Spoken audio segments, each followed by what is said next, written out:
Okay, it's just basically showing how handsome he is. I'm okay with that. I accept that. Yeah, I'm okay because it's true.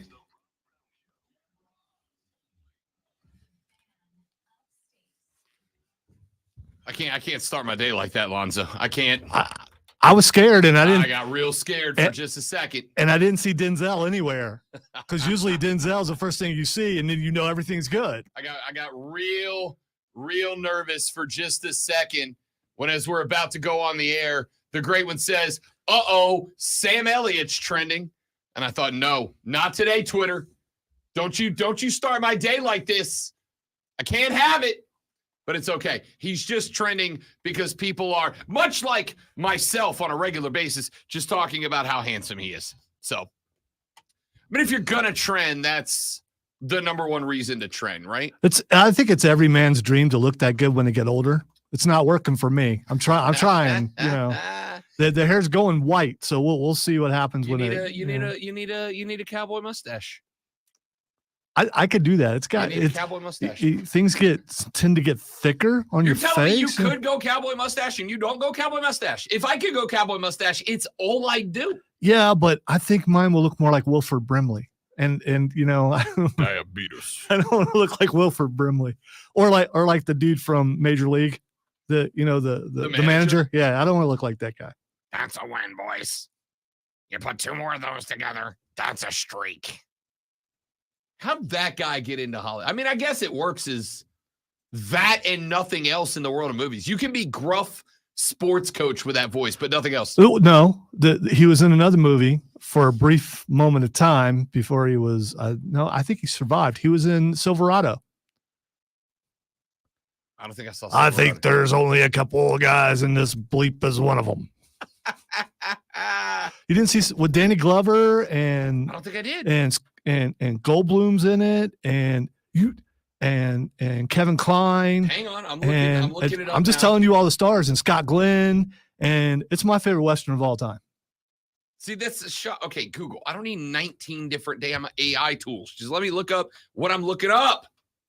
All right, Silverado movie. This is the type of it's 6 a.m. man. Come on, it's 6 a.m. A 1985 Western. Kevin Kline, Scott Glenn, Danny Glover, Kevin Costner, Brian Dennehy. Yeah, Rosanna Arquette. He's the bad guy, Brian Dennehy. Yo, John Cleese is in this movie. Yeah, he is. I'm watching this movie tonight. Everybody's in this movie. Goldblum's in it. I'm watching this movie tonight. I have the box set DVD that has an extended thing that talks about Westerns and a bunch of stuff. It's got like 5 discs in it. It just, because I really enjoyed that movie. I'm watching this movie tonight. I love all these people. And by the way, John Cleese, one of the funniest human beings to ever grace a television screen. So if he's in it, I know it's good. It's got the one female, I can't remember her name, but she was the first woman girl that Freddy Krueger killed. Rosanna Arquette? No. That wasn't Rosanna. Lynn Whitfield? She's blonde. Linda Hunt? No, Linda Hunt plays what's her name from The Incredibles too. Yeah, she's great in this movie, by the way. She's great in every movie. Yeah. I didn't know we were going to start off our day with I guess not obscure Western. Apparently, I'm like the only person who hasn't seen this. It makes sense. Were you alive in 85? I was when this movie came out in 1985. It was I need the date. I mean, yes, likely. I think it might dropped July 10th. I was like 3 months old. Yeah, I think it might be the only Western I ever went to the movies to see. No, I saw the one with Eastwood where he's working for the prostitutes and kills. It goes up against Curly Bill. And Morgan Freeman dies. I forget what the name. Unforgiven. Yeah, I saw that. Unforgiven's a great movie. That is a great movie. Ladies, gentlemen, boys, girls, welcome in the Rob Brown Show's on your radio. It is the Fan Upstate. Howdy, y'all. Happy, what's today? Tuesday? Is today Tuesday? Today's Tuesday. By the way, quick show note, if you're on the stream, I've killed all music. We got flagged again. We got flagged again yesterday. We did. No, after that. In Germany again? I didn't check it yet. I got to check and see. Yesterday, we got flagged for trademark impropriety, copyright impropriety in Russia. Okay, fine. And Belarus. Belarus pulled the plug on our video. So now Now the Rob Brown Show is banned across the axis of evil. We're banned by Vladimir Putin. And for some reason, Belarus. Yeah, it's weird. I don't get. I gotta be honest. We're really not cool in Eastern Europe. I don't remember where Belarus is. It's Eastern Europe. It sounds close to Russia to me. It's like right between what you consider mainland Europe and Russia. It's like wedged in between the two of them. It's northeast of Italy and the last country you get to before you get to Russia if you're going that direction. So basically, it's like Russia light. All right, so we got flagged again yesterday. This time, after that, this is from UMG for something called Spring Storm from Blue Hinder. It looks like Scandinavian of some sort, and the other one's German. And we don't have any German stuff on here. We're like the opposite of David Hasselhoff. Yeah, I don't get it. So you're saying I should continue to play the music? Anyway, I don't care. We get flagged every day. Bring it, Germany. All right, fine. Bring it, Germany. See if I care. I just don't want to get kicked off of Facebook, and it's my fault. That's all. I don't think we're getting kicked off of Facebook. All right, you're right. America doesn't seem to care, so we're okay. Screw you, Belarus. We're playing music. All right. See if I care, Belarus. See if I care. We're not allowed in Belarus. I'll live. I'll get over it. How do you end up getting banned in Belarus? What do we do? Here's the thing. I mean, how many other shows can say they've been banned in Belarus? And Russia and Iran and North Korea and Germany. Yeah. Yeah, they keep claiming our videos. I don't know when they claim your video, what does that mean? Do they use it? It's our video now. We'll do what we want. They're using it for propaganda over there. I genuinely have no idea. Here's what America looks like. You don't want to be this. I don't know. All I need is for us to become like the face of Viva la Revolution in Belarus for no reason. Yeah, I spoke French, but you get the point. Yeah, they're pirating internet just to watch the show. I'm down with that. One day we're gonna end up with one of those super dope, like old communist propaganda pictures of like you and me silhouetted sideways in front of a red and yellow background. Okay. Or like with that. I really want that now, actually. That X thing across, Now I want a communist propaganda poster of me and Zoe with the People's Radio. I don't. I'm already on certain radars because of my other job. I don't need to be on that radar too. You can dislike the philosophy, but you have to admit those posters go hard. Oh, they do, but we hard. could do it, but make it a video game thing. So yeah, we're in a dystopian video game where All right, kids, we got a lot we got to get to on the radio broadcast today. Russell Wilson's unemployed, being released by the Denver Broncos after 2 seasons. The team announced yesterday that he will be riding to the unemployment. He's not going to be unemployed very long. There's going to be a lot of teams that make a push for one last ride. Yeah, he wants 2 more Super Bowls. Why wouldn't you take the guy? Can we make like a bet on this? I will bet you Russell Wilson is on a team by draft day.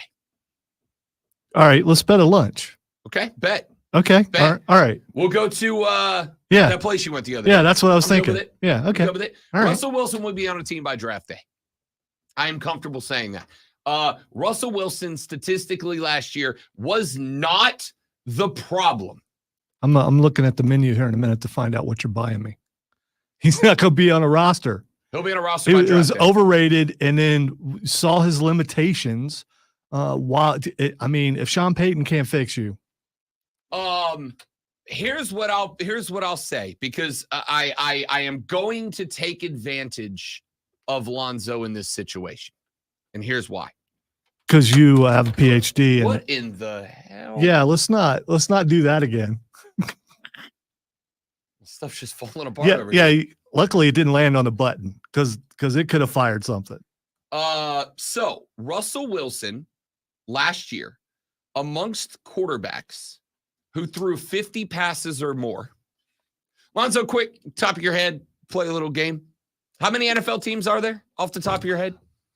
I believe there's 32. 32 32 NFL teams, which means there were on opening day 32 starting quarterbacks in the National Football League, of which Russell Wilson was one of them. Of the 32 quarterbacks last year, of quarterbacks who recorded at least 50 throws. Now, that does obviously bring backups into the equation as well. I was going to say, because this whole thing is tainted. What you're about to do, it's not going to work. Whoa, it is going to work. Because everybody was hurt last year. So you're going to prove Whoa. that Russell Wilson is better than a bunch of backups. No. That's what you're going to. Okay. Nope. All right. I'm going the opposite direction. I am pointing out that once again, the fault lies with people who think the only position that matters on the football field is the quarterback. Of the 32 starting quarterbacks last year, of quarterbacks in the NFL that threw at least 50 passes, when it came to time in a clean pocket per drop back pass, Russell Wilson ranked 36th out of 32 starting quarterbacks. In terms of average time in a clean pocket, Russell Wilson ranked 36th of all quarterbacks. That means if you take the 32 starting quarterbacks, you then have to add 4 more backups who got more time than Russell Wilson did to deliver football, and statistically was on par with Patrick Mahomes while he did it. I just want to ask you a question as a knower of ball, as someone with PhD like you, because I, again, have said I've got my GED and it was a struggle. Is there a possibility in these stats, because I'm sure they don't say that maybe that person, that quarterback, maybe got happy feet and maybe there was time, but because they're losing it, they ran out of it. So the stat doesn't show that. This statistic is measured by the time you are in touching distance of a defensive player. So I don't think you're getting my point. So unless you think Russell Wilson takes the snap, finds a different color jersey, and just runs right at it, no.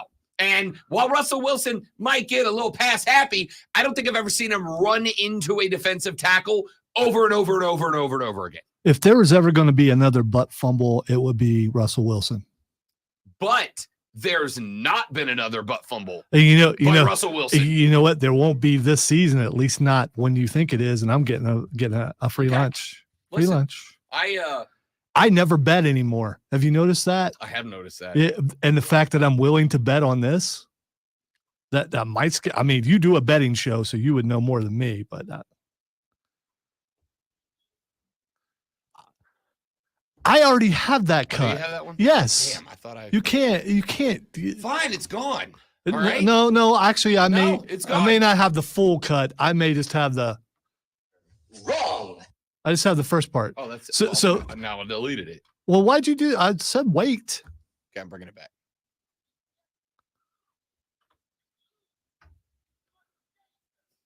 Wrong, sir. Wrong.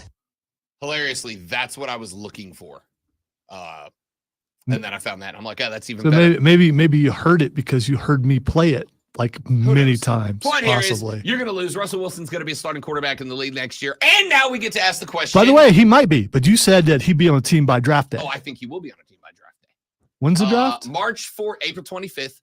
March 14th is actually, I think it's March 13th, is the Happy League New Year. Blah, blah, blah, blah, blah. And that's the day. There it is.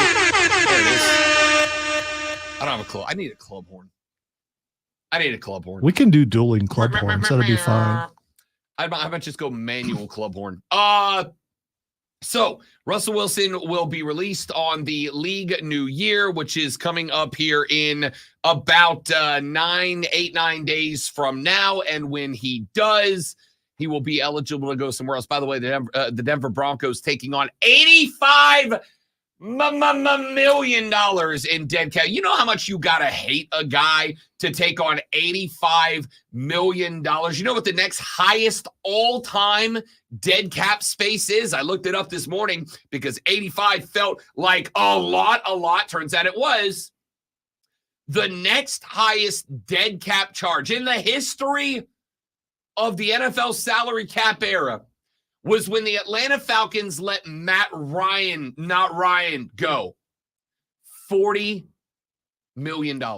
They are doing over double and then more of dead cap money to not have Russ on the team. We hate you twice as much. Yeah. Holy crap on a stick. Is that a lot of dead cap money?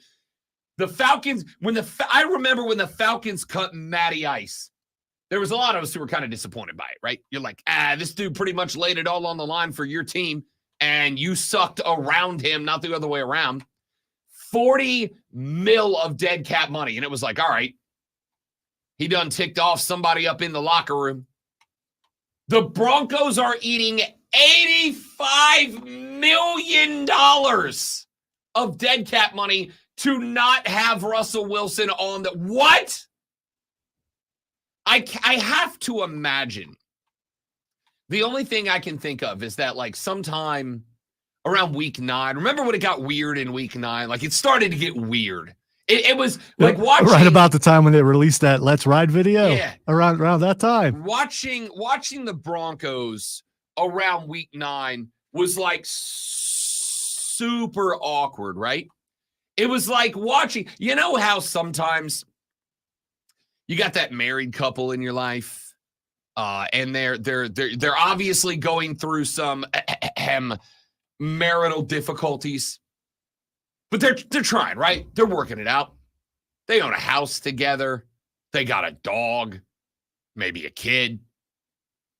Like they got to work it out. And then they call you one day and they're like, hey, we're doing a little get together at the house. And you're like, oh man, I don't know. Nah. But you go because you're a good friend. You're supportive, right? Your boys had your back. Or maybe you go to see the train wreck, depending on who you are. Your lady has been friends with this lady for years. You're a good friend. So he says, your boy calls you. He's like, hey, we're doing a little couples get together at the casa. Why don't you swing on by? And so you do. And you show up and you bring your little veggie plate. You sit it down on the table and they're like, hey, we're going to play some games. And you're like, oh, God, no. But you do it because, again, you're a good friend. So you sit on the couch and they're like, we're going to play charades. We're going to play charades. And we're going to do couples v. couples. So you're sitting there and you and your wife go and it's 3 words. It's a movie and you guess it. And you guys are, and then it's their turn. And the husband stands up and he's like, 3. And she goes, 3 words. And he's like, yeah, 3 words.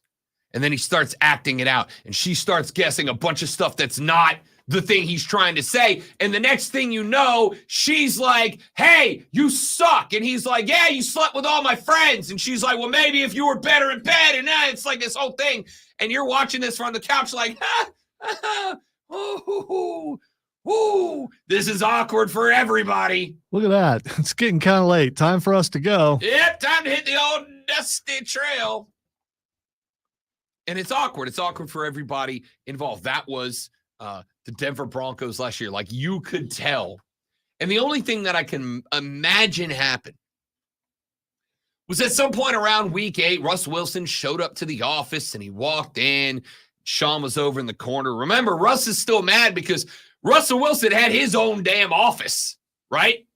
Had his own office. And Sean walked in. He's like, yeah, no, boss. That's not how this is going to go. Russ didn't work out with the Denver Broncos coaching staff. He had his own coaching staff off to the side. Sean was like, no, dog, absolutely not. You're part of this team. You will be part of this team. You're going to be part of this team. And Russell Wilson walked up to Sean Payton. And Sean Payton was standing there, and he had his little list of things that he had to take away from Russell Wilson. And Russ walked up to him, and the only thing that I can imagine Russ did was just kick Sean square in the nads, because that's what this feels like. $85 million in debt. That is the dude who wants to get divorced so bad that he's like, you can have the house, you can have the cars, you can have the dog, you can have the bank account. I will sleep in the back of a 92 Corolla if it gets me the hell away from you. That's what the Broncos feel like right now. They're going to bed in the back of a 92 Corolla because that's how much they hate their ex, Russell Wilson. Are they making the wrong choice choosing the coach over the quarterback. I got to be real with you. It's kind of hard to say no, dude. Like, it's kind of hard to say no. It's kind of hard to think that after what we saw out of the Broncos this past season and the numbers that Russell Wilson was putting up, despite playing in an absolutely and entirely offense, it's hard to believe. Listen, there's a lot of Saints fans. There's a few Saints fans who have argued with me many times and many times again. Sean Payton wasn't a great coach. He just had Drew Brees. All right. So I just want to say I was listening to Amy Lawrence as I was setting up the show this morning, and they were talking about it, and she was talking to someone on the inside, I think, if I recall. And she got a guy. And they were saying that they had to limit the offense because of Russell Wilson, because of his lack of ability, and that they're looking forward to getting someone else in there, even talking about Jared Stidham, because they could open up the offense. So when you're talking about Jared Stidham opening up the offense over Russell Wilson, I think that says a lot about Russell Wilson. Yeah, it also says that guy is dumb and doesn't know what he's talking about. Okay. I disagree. Russell Wilson was not that good when he was with Seattle. I said the same thing when he went to Denver. He's not that good. And not being not that good and being 35 and diminishing means you're not as good as you were when you weren't that good in Seattle. So listen, maybe there's a point of desperation somewhere, but the signs are pointing to him he'll be a backup maybe. The appeal to popularity. Just take Sierra and go home. I mean, you're good. You don't need this job anymore. Go on, Russell. Ride into the sunset. The appeal to popularity is a logical fallacy that I warn you all about all the time. Just because something is very popular does not make it correct. However, I am going to go directly opposite of that and say the group of people that think that Russell Wilson is actively bad is like Lonzo, that one guy on Amy's show, and like 7 other people. Now, I'm not sitting here arguing he's still a Pro Bowler. He's still a GOAT. What I'm saying is there's a lot of quarterbacks worse than Russell Wilson. And I, for one, I cannot wait unless they do something wild. But again, going to be tough to make money moves when you've got $85 million in dead cap money for a quarterback because you don't like him personally. And it feels like it's a personally kind of thing here. Good the hell luck getting a guy. And if you think that Jared Stidham is the guy that's going to replace Russell Wilson, Lonzo, I would like to congratulate you because your division just got 25% easier next year. Yeah, see, there's a couple things going on there with me. I mean, I'm always playing several different sides. So, yeah, Denver could suck worse. I'm okay with that. Denver is objectively going to be worse next year. Objectively, to me. That's not like, here's my opinion. I mean, they're going to be a worse football team. All right, we got a lot more to talk. We got to talk about this more, too. It's rare that you have a quarterback conversation about a team on the other side of the country that feels as compelling as this, but it does. All right, Germany, Belarus. This song is called Sit On It, Potsy. So if you're going to say this is German, you go for it. Hey, Belarus, sit on it. Back after this on the Rob Brown Show on the Fan Upstate. Smith. All right, guys, live reading. We're coming right back. Y'all stay right there. And also, good morning.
right, dudes and dudettes, we're back. Thanks for hanging out, and good morning, kids. What he meant to say is good morning. No, he didn't.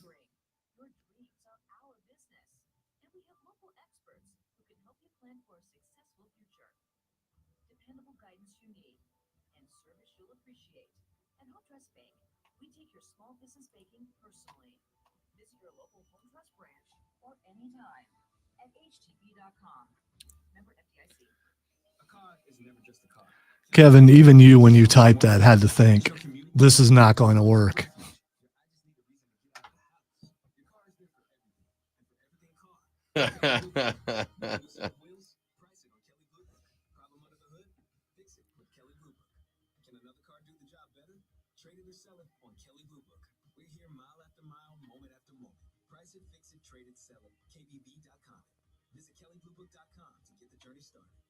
Hey everyone, it's Joe Montana.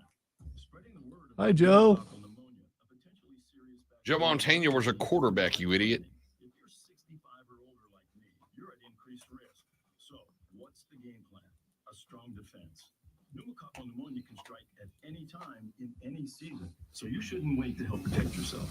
Talk to your doctor or pharmacist about vaccination today and learn more at knowpneumonia.com. That's KNOW pneumonia.com. Sponsored by Pfizer.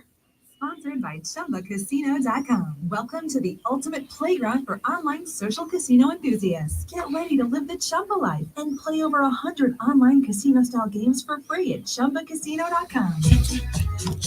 No purchase necessary. VGW Group. Void where prohibited by law. See terms and conditions. 18+. Coming up on a Super Tuesday episode. So McAfee's going to be doing his show that Friday in Philadelphia, but he's not going to be doing anything at WrestleMania. Mm-hmm. He's getting in there with Gunther. Oh, you did? That's what, did you still haven't got to that part from last night, have you? No. So Gunther hasn't wrestled yet. No. I love what they're doing because you have no idea who's None. going to be wrestling.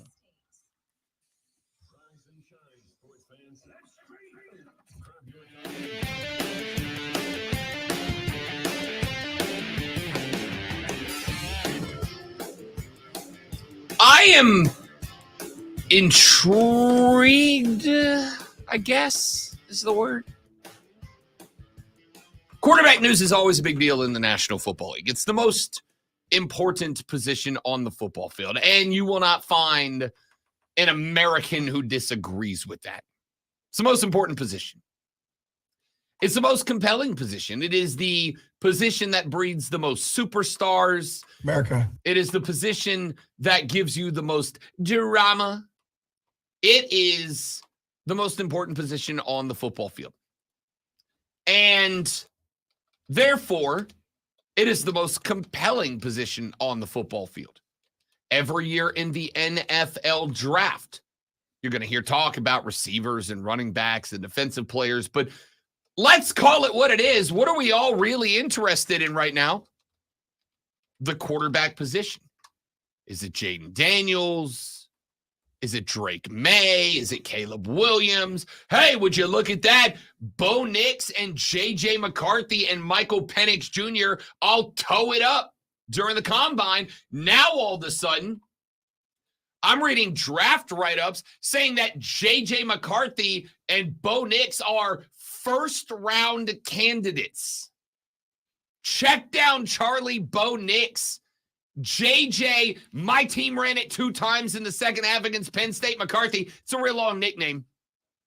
Our first-round picks, we love quarterback drama. And even in the face of loving quarterback drama, very rarely does a story like the Russell Wilson story get as much attention as the Russell Wilson story is getting right now. Russell Wilson is in Denver for 2 years. The second of those 2 years, Denver gets rid of a garbage head coach. Nathaniel can't hack it. And they bring in a former Lombardi Trophy winner in Sean Payton. Sean Payton gets there, and everybody's like, uh-oh, Would you look at this? Now all of a sudden you got a Lombardi Trophy winner at the HC. You got a Lombardi Trophy winner at the QB. You got a pretty damn decent set of wide receivers. Look out. All right, I'm detecting some Rashad Beard hate here. Have you turned it on? Is that what we're doing here about Sean Payton? No, it's not. Okay, it's I'm not just that. checking. It's not that at all. I'm setting this up. The thought is you're bringing in a Lombardi Trophy winner. Like I said, I've got people that I still talk sports with that firmly believe Sean Payton's a good head coach. But Sean Payton's ability, success, whatever, has been blown out of proportion because he had Drew Brees. Yeah, but he won you a Super Bowl. That doesn't do anything Right. for you. But the counter argument to that was he won you a Super Bowl. There are some coaches who never do that. I don't disagree. There are few coaches that have Drew Brees. It's one thing to win a Super Bowl with Nick Foles. It's a different thing to have Drew Brees. Now, in fairness, you do have the missed pass interference call, and maybe the Saints go to the Super Bowl over the Rams that year. Maybe Drew Brees tops of Tom Brady. Maybe the Saints have two, in which case I think there would be a lot less questioning of Sean Payton. But whether you like it or not, at the end of the day, Sean Payton has a Super Bowl, and he got that Super Bowl in a year in which Drew Brees put up historic numbers at the quarterback spot. Now, you obviously, as this entire industry is set up to do, we can discuss in the debate, were Drew Brees' historic numbers because of Sean Payton, alongside, in conjunction with Sean Payton, or in spite of Sean Payton? And everybody's going to have their opinion. It's a debate, sure. But there's a lot of folks out there, and I got to be real with you, I'm not sure that I'm not one of them, that think that Sean Payton's a pretty average head coach who happened to get fortunate to be partnered up with an all-time legend in Drew Brees. And I don't care how you feel. I think even Rashad Beard would acknowledge Drew Brees is an all-time great. If you are listing top 5 quarterbacks all time, as far as I'm concerned, Brees is in that list. He's certainly not outside of the top 10 all-time guys. So here comes Sean Payton. He goes to Denver. He gets partnered up with Russell Wilson. Now let's take out of the mix that Russell Wilson was 33 years old when they got partnered up with each other. Russell Wilson, in the face of a poorly constructed roster, not Sean Payton's fault. He took over for Nathaniel Can't Hackett. That team was a dumpster fire inside of a slightly larger dumpster fire when Sean Payton got there. But Sean Payton gets there. It is a crap roster, decent wide receiver core. Offensive line just as bad as Carolina's. He gets to that spot. Russell Wilson had last year the 36th cleanest pocket in the National Football League to work out of, and yet statistically, which doesn't tell you everything, but it does tell you a lot. Statistically, Russell Wilson had a year that was just behind Patrick Mahomes statistically. So if you're someone who imbibes and someone who enjoys the that kind of refreshment, I think we need to make a game out of every time Rob uses clean pocket in 2024. As an excuse, because it's just I mean, it's the same thing that you use for Bryce Young, as you mentioned, and I just, some people lose it, some people never had it, some people are able to scam the system because they're in a good system and fool people into thinking that they're better than they are, and Russell Wilson is that guy. He has fooled people into thinking that he's better than he is, and he's more trouble than he's worth. When you come in thinking I'm the guy, like you talked about him having his own office, his own everything, wherever he goes, if he should get picked up by someone, he's going to expect to do that again. If that's what you want, fine. get a mediocre or someone on the downside of mediocre quarterback and deal with all the other stuff you're going to have to deal with. And I think that's a problem for him. I want to go back to what you started with. What, drinking? I do like a mimosa.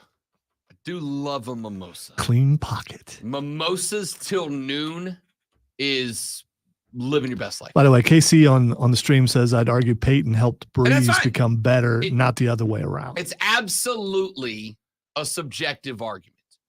I don't agree. I think Drew Brees was always going to be great. I think if I'd have put Drew Brees in Andy Reid's offense, Drew Brees still would have been an all-timer, probably better. But again, that's a subjective argument. Now, to that, that's a good point too. we'll come to that. Okay. We're going to talk about that today. The concept of the clean pocket.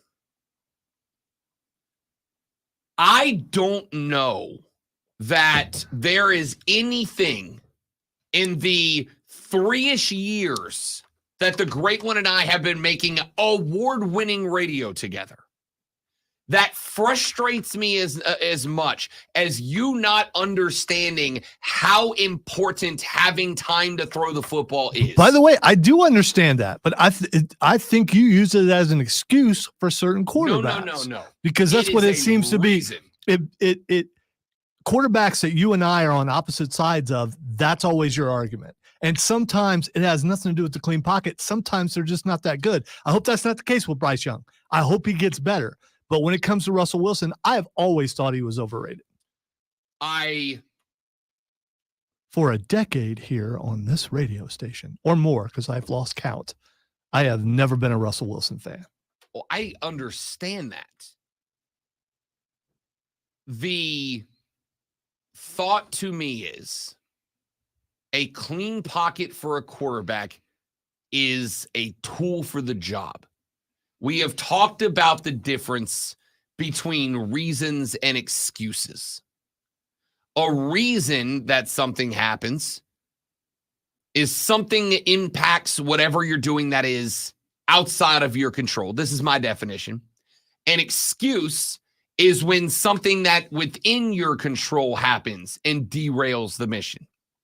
If I come in here one day and we do a show that is not award-winning radio, and the reason is because Rob Brown didn't show prep, he didn't watch any games last night, whatever the case might be, and then I go, oh, it was because of this. That's an excuse. It was within my control to do my stuff. If we come in here and we have one working mic between the two of us and half the buttons on the board are broken and we don't do a show, that's a reason. This is the worst analogy that you've ever given, because even with all those limitations, we would still do award-winning radio. Concept of the hypothetical aside, the point is it is a critical tool of the job. It's a critical tool of the job. And when you put a guy behind a pocket that gives him less time to throw than 4 backup quarterbacks, there are only 32 teams in the league, and Russell Wilson had the 36th amount of time in a clean pocket to throw. I don't care if you are Drew Brees. That is insane to have Lombardi expectations out of that guy. It's insane to ask that out of that guy. All I can ask for, he wants to feel the chill. 2 more times. 2 times. 2 more times. All I can add. This is why I have said I genuinely, honestly believe if the Atlanta Falcons hit on a quarterback next year, they're going to win the division. Because right now, Atlanta and New Orleans are the 2 teams providing more time in the pocket than anybody else. The reason Baker was successful in Tampa is because Baker was playing on a Dave Canellis offense, playing with an offensive coordinator who understood, if I can't create a clean pocket, I've got to move the pocket. Sean Payton wasn't doing that with Denver last year. All right. Everybody who's available quarterback-wise has been rumored to go to Atlanta. So are you willing to say that Russell Wilson would be the best fit and the best chance for Atlanta to do something? No, that's Jaden Daniels. That's Jaden Daniels. But I will tell you on the list of so a rookie who's a guy who hasn't even been drafted yet, who hasn't played in the NFL, is better than a guy who's won the Super Bowl. That is how highly I think of Jaden Daniels. Okay. All not right. the other way around. That is how highly I think of the kid out of LSU. Of the guys that are available, I would put Russell Wilson ahead of Kirk Cousins. I would put Russell Wilson ahead of what other quarterbacks are available in free agency? Chicago. Justin Fields. The only difference is I got more longevity with Justin Fields. But if you're asking me for 1 year, to bring those guys to Atlanta, who I would bring to Atlanta to win the division this year, Russell Wilson. All right. Out of all those guys, I think I would go with Kirk Cousins. For 1 year? For 1 year. I can't do it. For 1 year, do it. that's who I would go with. If not, we know where my loyalty lies, and it's with Ohio Sure. State. But Once you- still, I would go with Kirk Cousins because he is the more accurate, I believe, of the three, and would probably fit the system better, and also wouldn't be a problem in the locker room like Russell Wilson would. Justin Fields is not a problem in the locker room. I don't give a damn what college football helmet you wore when you get to the show. I don't care. So I have no biases in this one way or the other. Russell Wilson, of those three guys, of Justin Fields, Russell Wilson, Kirk Cousins, if you ask me for one guy 1 year to win the NFC South in Atlanta next year, it's Russell Wilson. By the way, I have no idea where Russell Wilson or Kirk Cousins played college football because both of them have been in the league so long, it's been forever. Kirk Cousins played college football at Michigan State University. Russell Wilson played football at 2. NC State was 1. Wisconsin? That's the one. Yeah. Yep. Okay. All right. Maybe I did know. All right, let's take a break. We'll come back. We'll wrap up hour number 1. That's enough Russell Wilson talk. I have had enough Russell Wilson talk. By the way, Belarus, this song is called Two Will Mayhem. Nothing. Jason, yeah. I If mean, you want to tag us again, there you go. Belarus. I'm not mad at Russia, Belarus. I expect that out of Russia, okay? I expect that out of Russia. You, Belarus, I'm disappointed in you. Back after this on the Rob Brown Show on the Fan Upstate.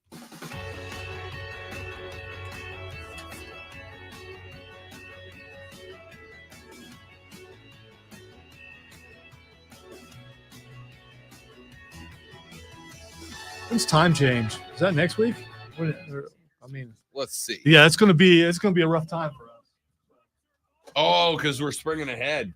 Oh, no. March 10th. Next week. Huzzah.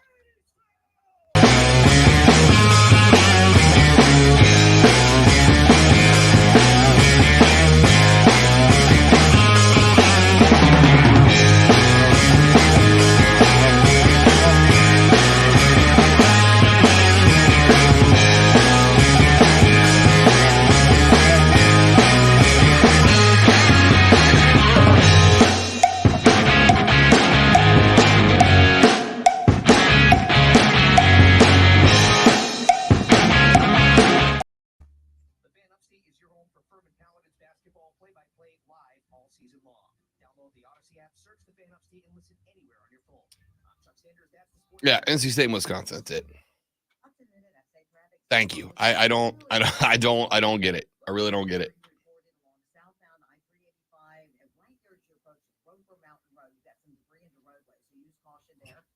So I really have a problem with the 2 words of clean pocket because every time I said it or you said it, I heard Pappy laughing in my head. And it really was, I even hesitated a couple of times because it's like, get out of my head. Pappy's the best. He's a menace.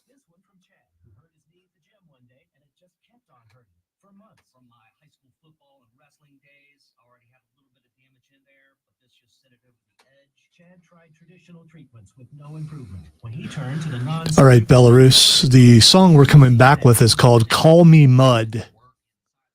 Call Me Mud.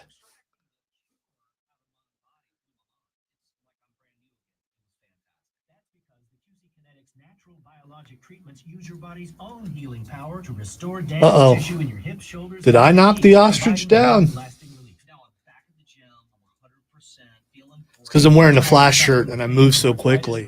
Call That's what it QC is. Kinetics now for a free consultation. Call QC Kinetics 864-448-3772. Shooty hoops. 448-3772. Love some shooty hoops. 448-3772. I lock up my Old Spice Fiji aluminum free dry. 24/7.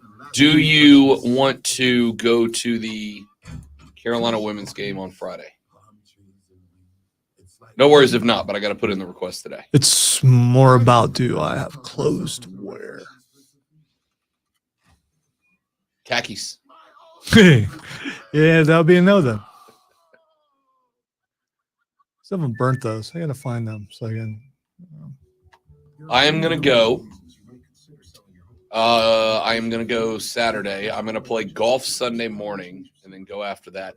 I'm kind of bummed because the lady friend is going to Gatlinburg Saturday night, which means I don't get to sit in the luxury box during the game on Sunday.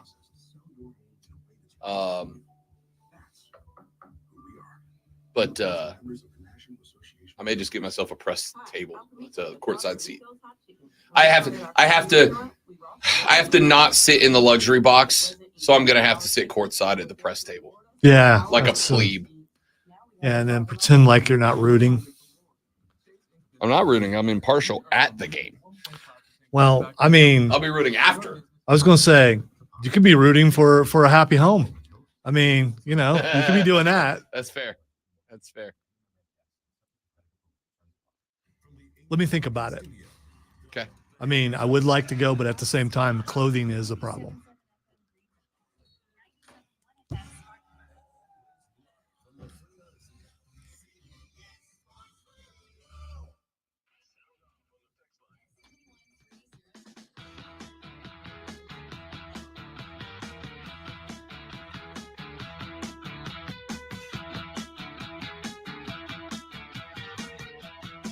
The Rob Brown Show carries on, wrapping up our numero uno here on the show.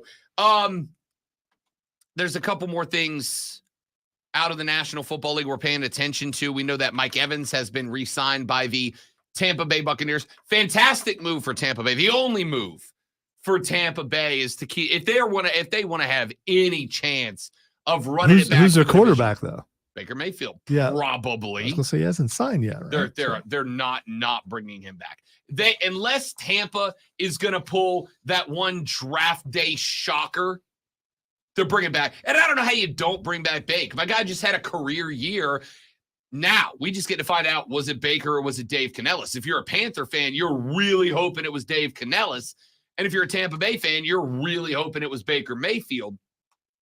But if you want any chance of Baker Mayfield running it back, having another year and getting you another divisional crown, you had to bring back Mike Evans. You had to do it.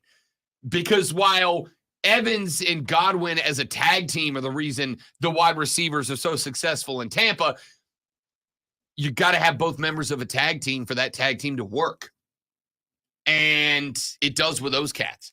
That's the right move. Problem for Carolina is that's one more name off of the potential free agency list at wide receiver. There ain't a market there, dudes. I think all of us were kind of leaning on the fact that there would be a wide receiver free agent market out there that Carolina could lean on a little bit. And the reality is there's just not. Here is who right now is free agented or might be. 31-and-a-half-year-old Odell Beckham Jr., Curtis Samuel, Tyler Boyd, MVS, Cedric Wilson, Kendrick Bourne, DJ Chark, Jamal Agnew, Paris Campbell, Mecole Hardman, Braxton Berrios, Jakeem Grant, Josh Reynolds, Randall Cobb, Marquise Hollywood Brown, and Calvin Ridley. The only two on this list that I'm like, that's your play. Go get Hollywood, go get Calvin Ridley. Those are the two guys. Both of them under 30. Both of them, when they are healthy and playing, good wide receivers. Those are the two. Noah Brown, Matt Collins, T. Higgins, we know he got tagged. Michael Pittman Jr., going to get tagged. Ray McLeod, that's a special teams guy. Laviska Shenault.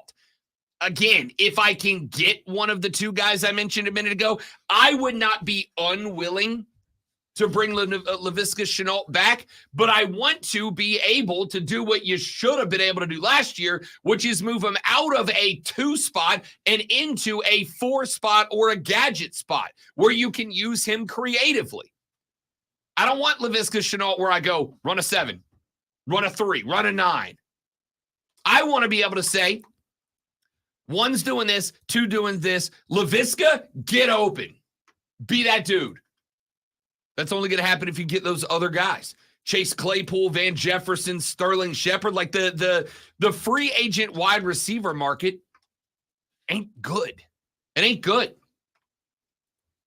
The wide receiver draft class is exceptional, though, which is why I have said to me, if I am Carolina, I am going offensive line via free agency and wide receiver in the draft. I am going to find those guys because the free agency market for the wide receiver spot ain't there. And one of the big names just came off the board. We know that Brian Burns is likely getting tagged. By the way, franchise tag deadline in the NFL. The NFL tag deadline is coming up, I believe it's today, as a matter of fact. You have until 4 p.m. today to put down the tag. If Carolina did indeed break off, as it is rumored that they did, and I have no reason not to believe it, if they did indeed break off contract negotiations with Brian Burns, he's getting tagged today. Then the question mark becomes, are you keeping him around to play one more year on the tag, or is this a tag and trade situation? As I said earlier in the week, I don't think you can get pumped about getting a bunch back on the tag and trade. I don't think that's an option. You run into a big problem here. The big problem is, in order to have a tag and trade, you got to have a trade, which means you got to have somebody that can effectively agree to terms with Brian Burns. If Brian Burns was going to be agreeable to terms that easily, he would just be a Panther again. And you got to wonder, if he's playing under the tag this year, how does that all shape up and work out? We'll find out. But I think Brian Burns is getting tagged. We know T. Higgins has been tagged. L'Jarius Sneed got a conditional tag from the Kansas City Chiefs yesterday. Christian Wilkins from Miami is not going to get tagged. He will be a free agent. Saquon Barkley, Josh Jacobs, Tony Pollard. There is and this is something I want to talk about later in the show as well, Zoe. The list of running backs, marquee running backs that are going to be free agents because they're not catching a tag is all of them. All of them. Not a running back catching a tag. And there are marquee names. Saquon Barkley, Josh Jacobs, Tony Pollard. There are marquee names out there not catching tags. All right. Out of all the running backs in football, there's really only one that you would tag, and that's Christian McCaffrey. Derrick Henry. Yeah, he's free, isn't he? He is, because Tennessee's dumb, I think is the word I'm going to use there. The Raiders are attempting to re-sign Josh Jacobs. The Giants are attempting to re-sign Saquon Barkley. The Cowboys are attempting to re-sign Tony Pollard. None of them want to use a tag on those guys, though, which says a lot about the position. We'll talk more about that later on in the show. Speaking of talking, Lonzo's going to do that now. He's going to talk through this Sports Flash. Lonzo not talk well, but try. This week's AP basketball poll is out, with Houston maintaining their spot at number 1. UConn is at 2. Purdue is at 3. Tennessee and Arizona finish out the top 5, with North Carolina at 7, Duke at 9, Auburn and Kentucky at 13 and 15, and Alabama at 16, one spot ahead of number 17, South Carolina. The MLB free agency period is slowing down, but there are some big names still available, including two-time Cy Young winner Blake Snell and World Series champion Jordan Montgomery. Both are represented by agent Scott Boras. Tune in Saturday night at 8 p.m. as the Furman men's basketball team takes on Western Carolina in the first round of the Southern Conference tournament. It's a Southern Conference, not Southern Conference tournament. Right here on your home for Paladins football and basketball. That's us right here on The Fan Upstate.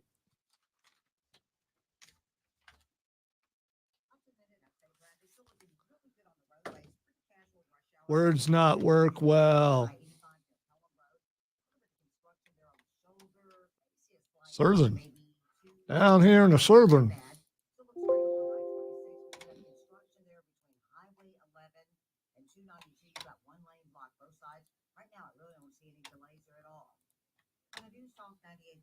WRD Traffic Center. I'm waiting on The Fan Upstate.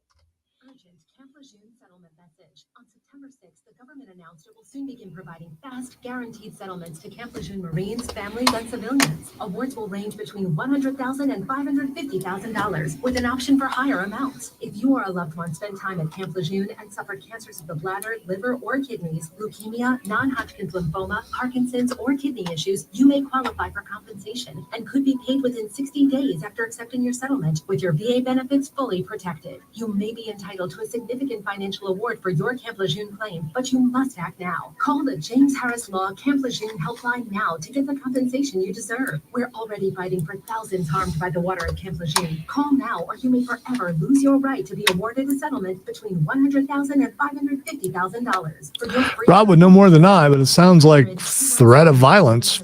If someone tells me, hey, don't wear those colors, I think like gang stuff, but that's me.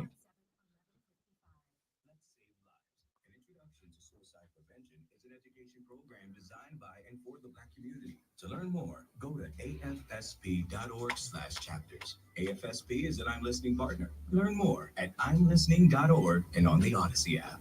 Without the ones like you who work tirelessly to keep things running, everything would suddenly stop. Hospitals, factories, schools, and power plants, they all depend on you. No matter the weather. Nice, dude. You were instructed not to wear Chelsea. Who were you instructed not to wear Chelsea gear by? I mean, listen, it's going to be smack talky. That's going to be a rivalry game for sure. Still, worst case scenario, people get beat up and killed and stuff sometimes in places about soccer. So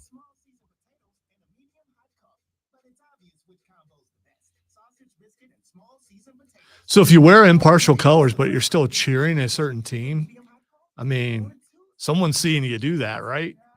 But it's probably more about entering and exiting the place than it would be actually inside, I'm guessing. Smith and James, the first break. Or Jesse, pardon me. I might wear like something over a Chelsea shirt and then wear the Chelsea shirt. Just be prepared because the soccer smack is aggressive. See, if the stadium is sending you that, they're worried about you. Really? They're worried about violence would be my guess. Are your tickets like outside of the Chelsea supporter section?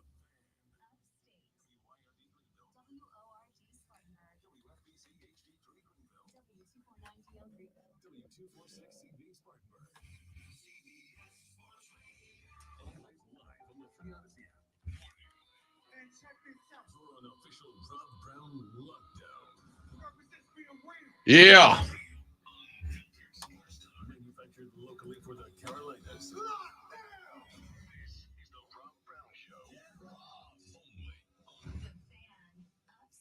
Good morning. Here we go into hour number 2. Welcome back, ladies and gentlemen. The Rob Brown radio program is in your ear holes and your eyeballs. It is the Fan Upstate. My name is Rob Brown. On the other side of the metaphorical glass this AM, the guy in charge of this radio broadcast and every radio broadcast that you have ever loved, ever, anywhere, at any time. He is, of course, the great one, Lonzo, on the ones and twos today. Should you would like to be a part of said radio broadcast, there are plenty of most excellent ways for you to do exactly that. You may, of course, begin by shooting us a text on the text line at 71307, 71307. Start your text with FAN, F-A-N, FAN, F-A-N. We'll read them on the air. You may give us a buzz on the renewal by Anderson of the Carolinas fan phone. 844-326-3663, 844-326-3663 is the phone number if you want to jump on board on the phone. You can tweet us at The Rob Brown Show. That's me. At Lonzo on Word. That's the great one. And you can get everybody up in the station at The Fan Upstate on Twitter /X/ whatever you want to call it. Jump on board. The show is objectively better when you guys are a part of it. So hit us up. We have been all over the place today. We got some NFL talk earlier in the show. Russell Wilson is not going to be a Denver Bronco anymore. The team informed him yesterday that they plan on releasing him when the season new year begins on the 13th. He gone. 85. Well, this is an item on the water cooler sheet. We should just jump into that thing that we do at this time every day. You know, that thing that because you're an hour away from work, that thing where we tell you all the sports stuff that you need to know so that you can go to work and take that break and go talk sports with your coworkers. You know that thing, the water cooler cheat sheet? Let's do that.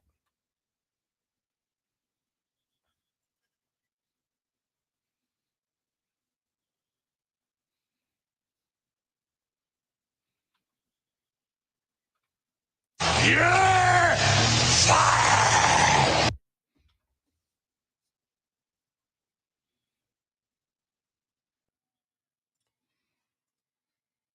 It is the water cooler cheat sheet, the top 3 sports stories that you need to know before you get to the office and start talking sports with your coworkers. Let us go ahead and dive right in with item number 1.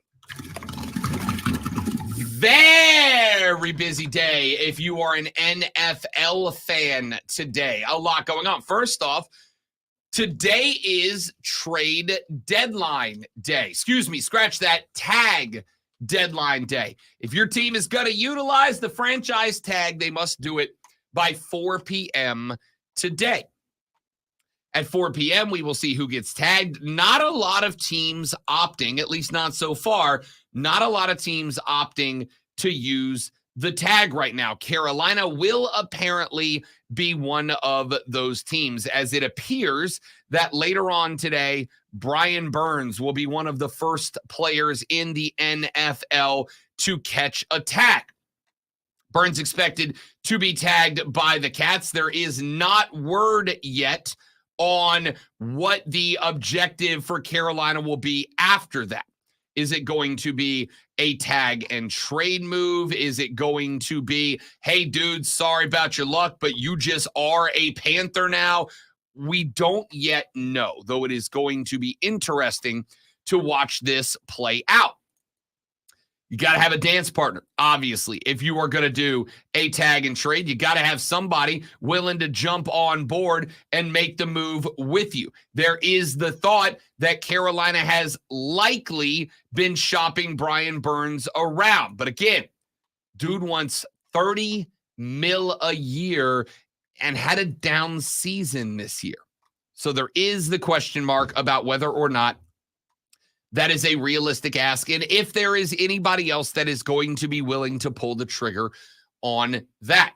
As far as the tags go, we know a couple of guys that are getting tagged. We read you those in the last segment. We know that as of right now, none of the premier running backs are being tagged.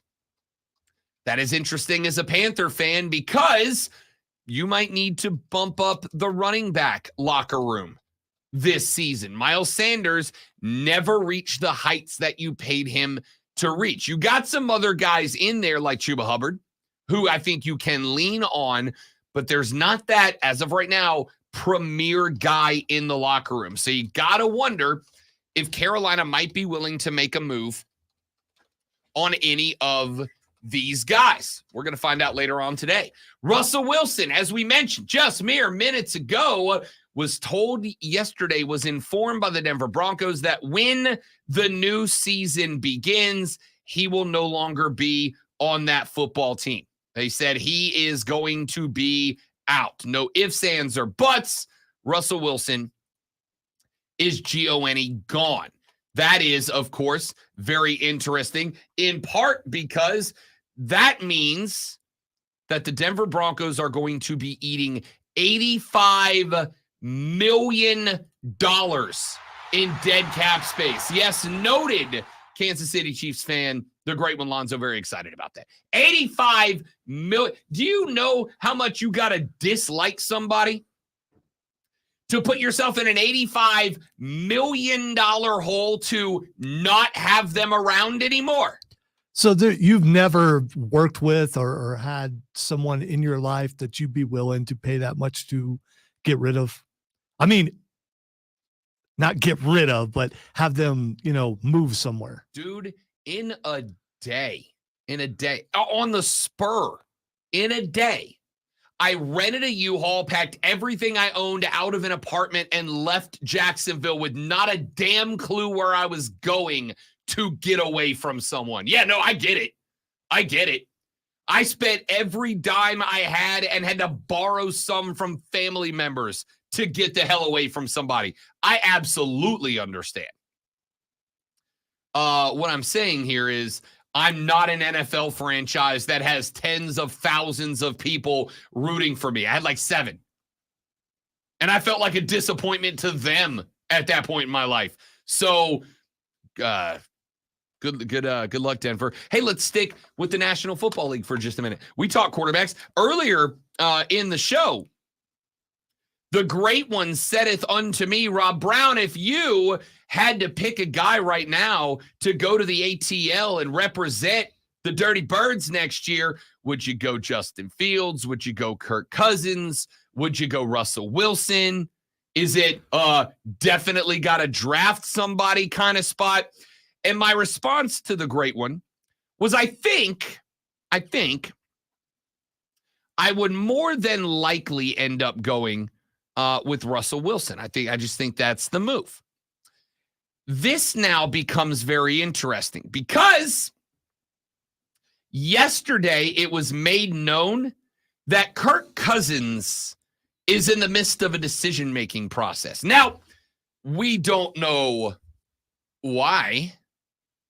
We're not entirely sure why he might be doing this, but apparently, great one, Kirk Cousins is considering moving his family to Atlanta.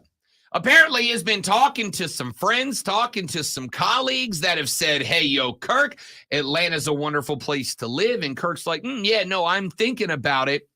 The possibility of Kirk Cousins ending up in the ATL is now on the table. Maybe he has aspirations of an acting career, and a lot of things are filmed in Atlanta. So maybe that's what it is. It has nothing to do with football. Maybe it's just, and it is, warmer in Atlanta than it is in Minnesota. Maybe that's it. Maybe it has nothing to do with football. It probably does. It probably does. I've never been to Minnesota. I'm sure it's objectively lovely there. But if you ask me if I wanted to live in Minneapolis or the ATL, I'm going the dirty every time.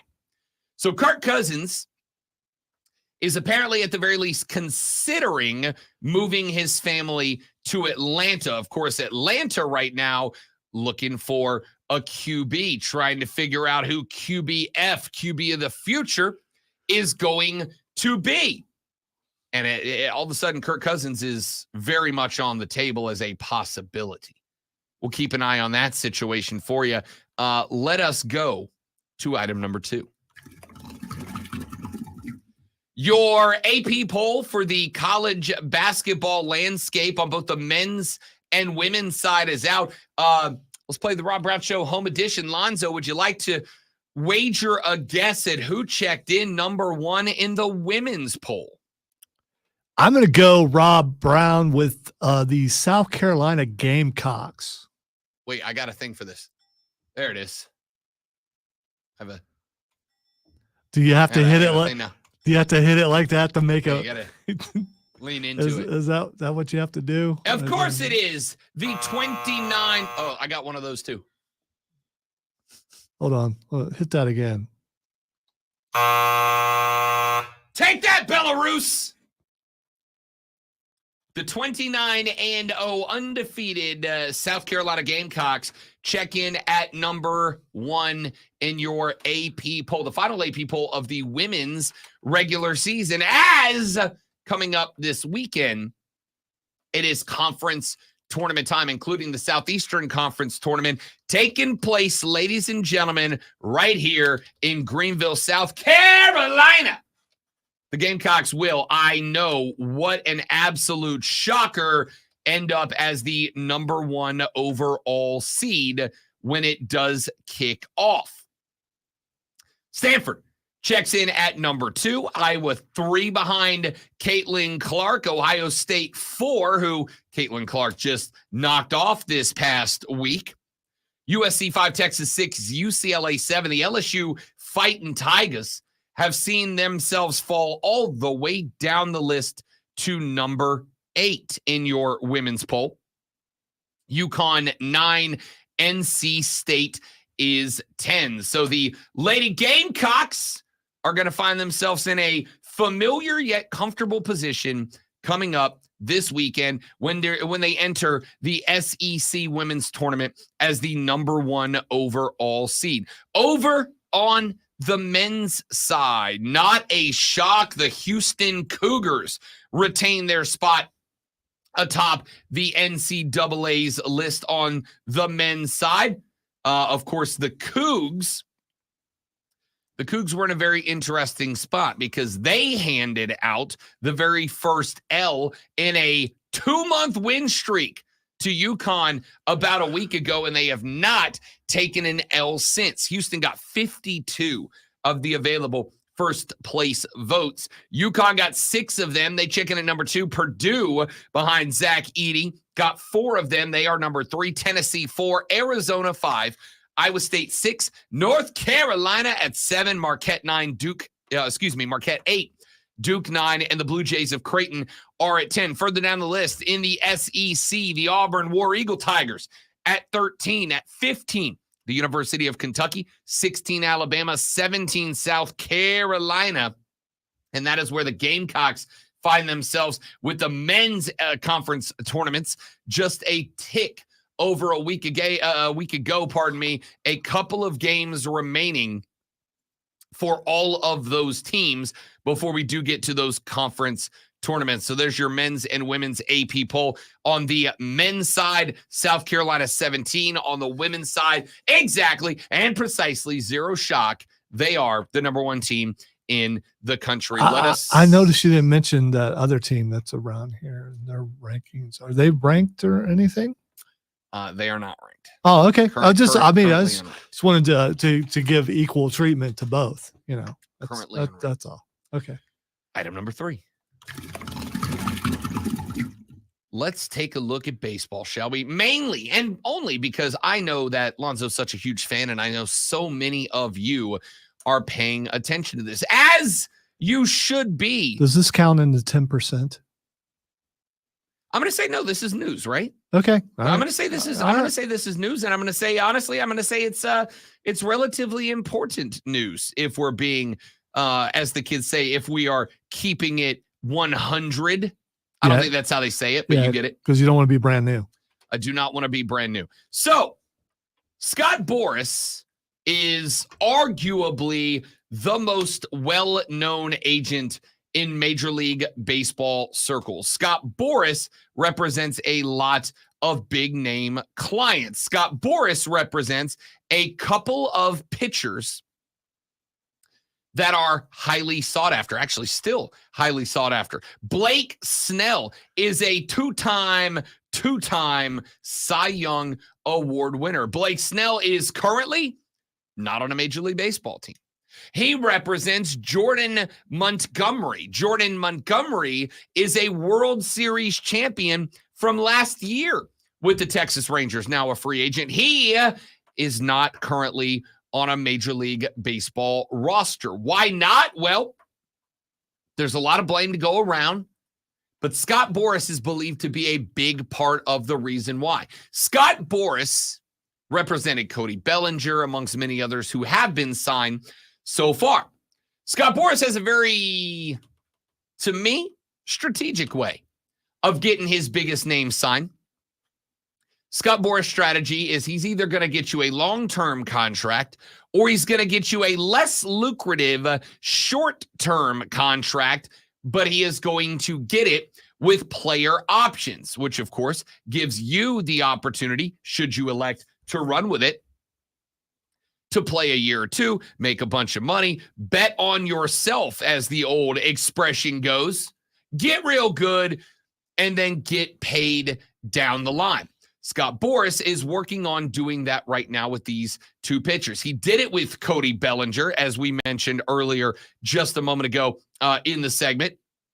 Cody Bellinger ended up on a 3-year deal with the Chicago Cubs. That 3-year deal includes a player option after year 1 and after year 2. It has created a situation where Cody Bellinger can effectively go to Chicago, ball out, make some money, and if he plays exceptionally well, Cody Bellinger then can, of course, tell the Chicago Cubs next year, I'm out, and go get that fat contract somewhere else. Scott Boras has decided, since the free agency market in Major League Baseball has died down a little bit, let's pour a little gasoline on it, shall we? He said that right now, quote, there is a pitching panic going on in baseball. We've got so many starting pitchers that now are compromised, maybe short-term, some long-term, and the calls for elite starters are starting to increase with many clubs right now because of the pitching issue. The competitiveness of their seasons is at risk. Now, there are some teams like the LA Dodgers that are having to deal with that. The Dodgers have a injured list of pitchers that is better than most teams' starting rotation. Are they screwed? No, because they're going to score like 1 billion runs this year, much like the Atlanta Braves are going to do the same. Is there a pitching crisis? No, but here's the thing. This is why this is interesting to me, because Scott Boras is absolutely a cat that has the power to shift the baseball markets just by saying words. And that's what he did here. Keep an eye on baseball free agency, because I have a strong, sneaky suspicion that it's about to start making some noise, and doing so in the next couple of days. There's your water cooler cheat sheet, the top 3 sports stories that you need to know before you get to the office and start talking sports with your coworkers. Let us run to a break. When we come back here in just a minute from right now, we have got a lot more in the world of sports we need to get to. We got some NASCAR we got to get to. We got some more NFL we got to get to. Could we see a change in kickoffs? We already know that. Could we see the NFL tinker with onside kicks? We will address that coming up later on in the show. I said something yesterday that I kind of had to breeze by about Shane Beamer. I'd like to come back to that today, and we will when we come back on the Rob Brown Show with the Fan Upstate. Smith. Which one? Smith. Sorry, I couldn't hear you because I'm deaf. Be right back. Stay right there.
Thanks for hanging out, y'all. Welcome into the noobs.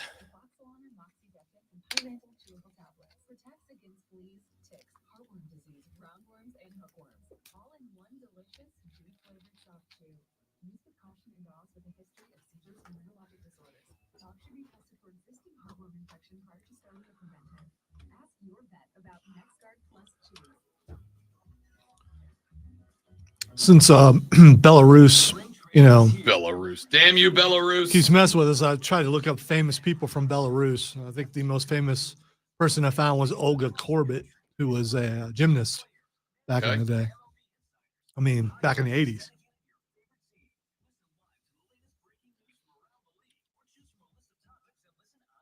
You mean that guy over there? That guy? With the sweet jacket? This That is a guy? sweet jacket. I like this jacket a lot. I'm team bomber jacket now, you guys.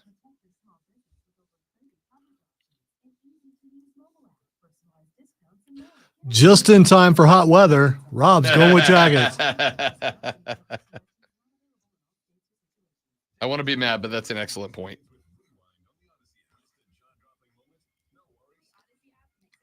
Although the temperature in here during the summer is more like winter. So, I mean,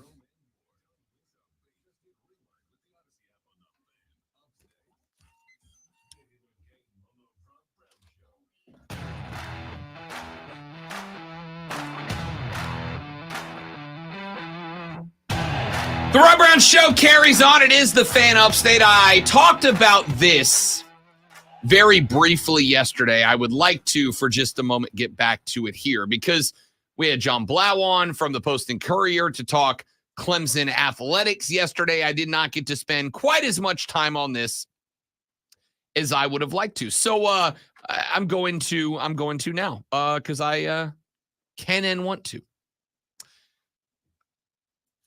You talk to most folks, and most folks are going to tell you that coaches should rise above it. They should not be petty. They should not be talking about their exes. Coaches should be above that. They should be better than that. Hot take time, kids. I love when a coach gets petty. And I love when a coach gets petty because it shows me that that coach is ready to fight. It shows me that that coach is ready to put it all out there. It shows me that that coach doesn't give a good gosh darn about the public image. They care about winning. And I like that. That's exactly what I want. That's what I want to hear. That's what I want to see. Give me more of it. Let us, friends, talk very briefly about one Shane Beamer. That would be friend of the show, Shane Beamer. A gentleman who has been accused during his time at South Carolina of maybe not exactly being the smoothest talker in the game when it comes to dealing with folks outside of the program. It is no secret that Shane had a dust up with our afternoon colleague, Mark Ryan. He had another one this past week with another longtime South Carolina media member. It is no secret that Shane sometimes allows his emotions to get out onto the mic. And I want you to know that I am here for it. Now, I am going to, as I have already been accused of, I am going to be further accused of being a fan, of being a homer, and I will say again, as I have said oh so many countless times on this show, I am not a fan of any team that we cover. I'm a fan of success because it makes me money. I want all of our teams that we cover to go undefeated every year. I want our local high schools to go undefeated. Congrats to Riverside, by the way. I want Furman and Wofford and SC Upstate to all go undefeated at every sport. I want Clemson and South Carolina to go undefeated at every sport. I want the Carolina Panthers and Hurricanes to go undefeated. I want them all to go undefeated because the better they are, the more the fans care. The more the fans care, the more people who pay me to talk about sports pay me to talk about sports. That being said, I say this unapologetically as just Rob Brown, fan of sports. Rob Brown, sports guy. Shane Beamer, obviously, was upset about the departure of James Coley, the wide receivers coach, that he hired back in January. James Coley was in town for about a month and a half, and then he decided, yep, I'm out. Later, peace, deuces, see ya, and headed back to the University of Georgia, where he coached a number of years ago. He stopped at Texas A&M under Jimbo Fisher. In the meantime, with the departure of Jimbo Fisher, ever so unceremoniously, former Duke coach Mike Elko came down. There was no room for James Coley. He was out. He ends up in Columbia. He stays there for just enough time to get fitted for his polo shirts and visors before he decides to pull the plug on that and head to the University of Georgia. And there was a lot of discussion about that on, well, this show and frankly, every show that covers South Carolina football. And the emotions ranged from guys like me who say, I get it. It's a job. At the end of the day, it's a job. And I think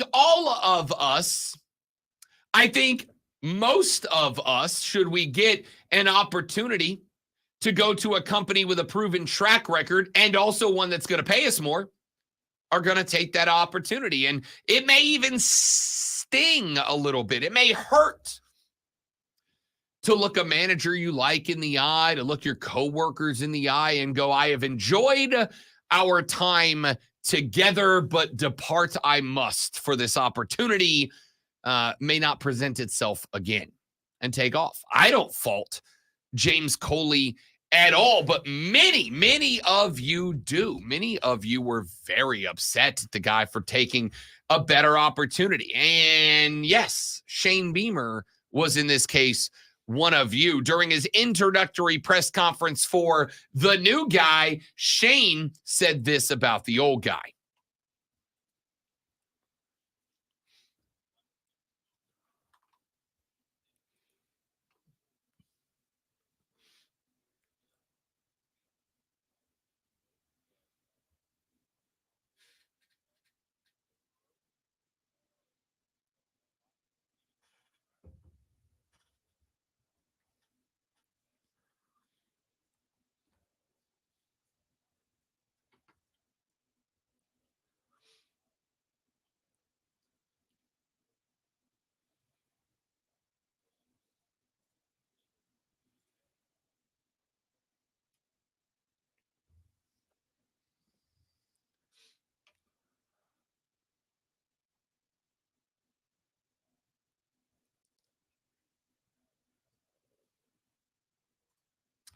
So, if you think about what Shane Beamer said right there for more than 7 seconds, none of it makes sense, right? Outside of, we collected $450,000 worth of buyout and we utilized it to hire another coach. Outside of that, none of it made sense. You're not going to sit here and tell me, with all due respect to the new guy, you're not going to tell me that he's a better coach, that he's a better recruiter. I'm not saying that he's not.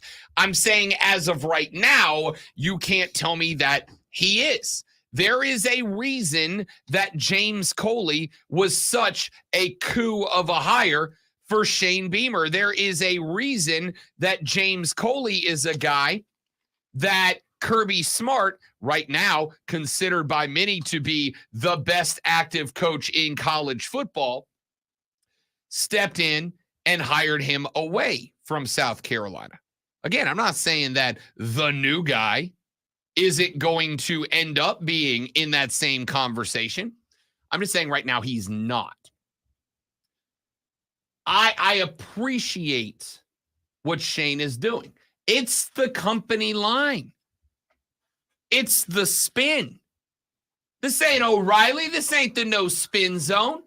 Of course, you are going to paint every situation in the brightest shade of garnet that you can do so if you are Shane Beamer. You're the coach of the team. Of course, that's what you're going to do. Still, all the things he said don't make sense. That being said, I love the aggression. I love him saying these things. I love him acting as if the $450K that they got for a contract buyout was more important to the program than the coach would have been, which is what he did here. Shane grabbed the mic and effectively said the $450,000 that we got for him leaving was more valuable to the program than him. Now, that probably isn't true, but I don't care. That's what you say if you're in this spot. And I got on the social media after this comment went out. And what did I see? Oh, Shane, you got to stop. Oh, Shane, you got to quit. Oh, Shane, this, yeah, the petty, you got to rise above it. You got to take the high road. No. Take this road. Be aggressive. Here's the spot that you're in. If you are Shane Beamer, Lonzo, is it fair to say that if the South Carolina Gamecocks are bad this year, and I'll let you define what bad is, but I'm not talking close to what they were last year. I'm talking if they are bad this year, then the folks who are calling for Shane Beamer to be listed amongst the hot seat coaches will be vindicated and justified. Fair? Definitely fair. Definitely fair. So, if you're Shane Beamer and you know a bad season puts you on the hot seat, do you know what you are? You're on the hot seat. Maybe it's a lukewarm seat.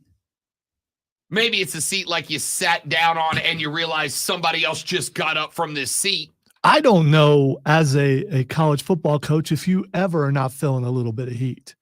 I mean, I think it goes with the territory. Yeah, like doesn't unless you're, Kirby or Nick or Herb or Ryan Day, you're not feeling any heat, right, Lonzo? Oh, right, yeah. Lonzo? Right, yeah, right? Yeah, sure. Yeah, no heat at all. If you know that with a bad year this year, you're on the hot seat next year, you're on the hot seat this year. I am happy to say right now, Shane Beamer's on the hot seat. Does that mean fired at the end of this year? No. Unless they go like 2-10, then no. But after 2025, yes. So your back is against the wall right now. Your back is against the wall. You're at a point now where I'm going to say this respectfully, and I do not mean for it to be taken any kind of way, but it is what it is. You are in a spot now where no one outside of your program believes in you. And unfortunately, a significant amount of people, I'm not going to say majority, I'm not even going to say close to majority, but a large enough contingent to be discussed within your program don't believe in you. Like a texter who just wrote in a moment ago and said, Rob and Carolina fans still believe Beamer's, and that's coming from a Gamecock fan.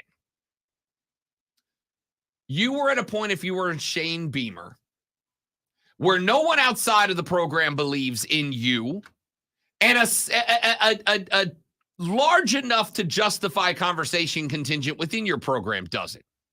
And if that's the case, the only option you have left is to come out swinging. This is a spot where I have got to say the approach needs to be no more Mr. Nice Guy. Hoo, hoo, hoo.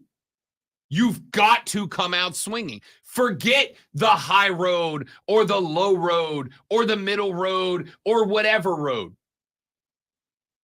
You just got to go. I think this year you need to see, frankly, and again, it's very rare I suggest this, but I think this year Shane Beamer needs to be unhinged. I mean, you have got to go full. All the stuff we've seen, the sunglasses and the locker room dancing and the skits on Twitter, again, that's all been great. I have been a fan since he arrived. I didn't like the hire when it was made. It concerned me. But when he showed up and everybody bought in and your first year went, I think, probably a little bit better than expectations, I got brought on board because I thought building the culture was important. Now, I have thus been informed many times by the great one that the culture's always been good. And maybe, and I've been told this by a couple of fans, maybe culture building at South Carolina isn't really as much of an accomplishment as you, Rob Brown, an outsider, might be led to believe that it is. I will tell you, somebody's been around college football for a very long time. It is, okay? Because even if there's a good culture, to unify that culture is importante. And I thought he did that. But I look at this situation now and I think to myself, my dude's on the hot seat. My dude knows he's on the hot seat. I don't care what he says with respect to Shane-O. I think he knows he's on the hot seat. And if that is the case, forget the high road, forget the low road. You have just got to be wildly, entirely uber aggressive this year. It is not an option. And so to pick up the metaphorical cannon and blast a shot at the guy who showed up, stayed for 4 weeks, and then took off again, I'm good with it. Now, the unfortunate part is that he ended up at Georgia. The unfortunate part is you're going to play Georgia. And the unfortunate part is your boy James Coley, before you play Georgia, is going to line up his fellas in the locker room and go, hey, that guy over there said I'm garbage. He said I'm trash. He said I'm not worth $500,000. He said that $450K is more important to a program than me. Go out there and show him that that he's wrong. But here's the thing: it's Georgia. You were already going to be a 3-touchdown underdog to this team. I need this team to get that us against the world mentality, to get we're the underdog in every situation mentality, and this kind of stuff is how you trigger You just gave the example, so that's going to be going on in that locker room. The same thing's going to be going in South Carolina's locker room. Hey, that guy over there says you're not good enough.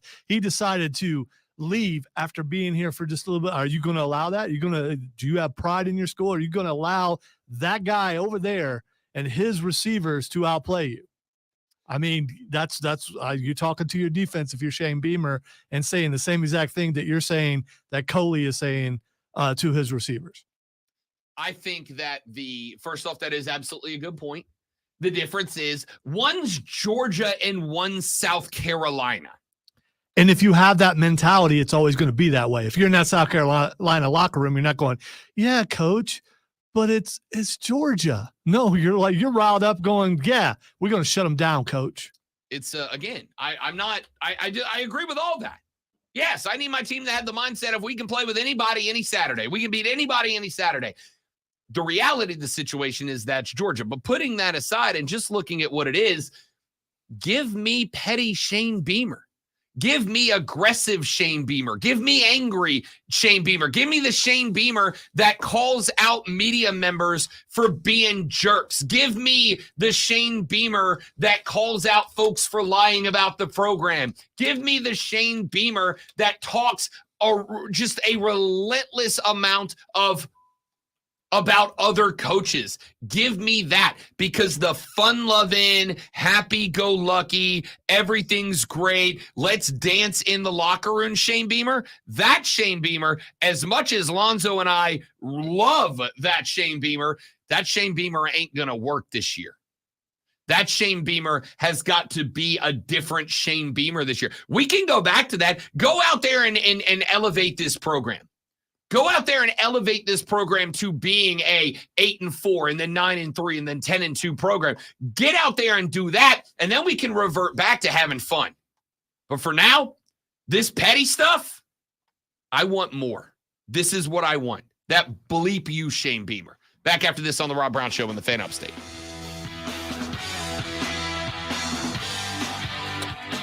believe that Trey is right. I believe Trey is right. I still had the SEC East in my head, and that's not a thing anymore. Gotta be Darby Allin's dog. Did you watch the video? Yeah. Yeah, that's so like, whoa.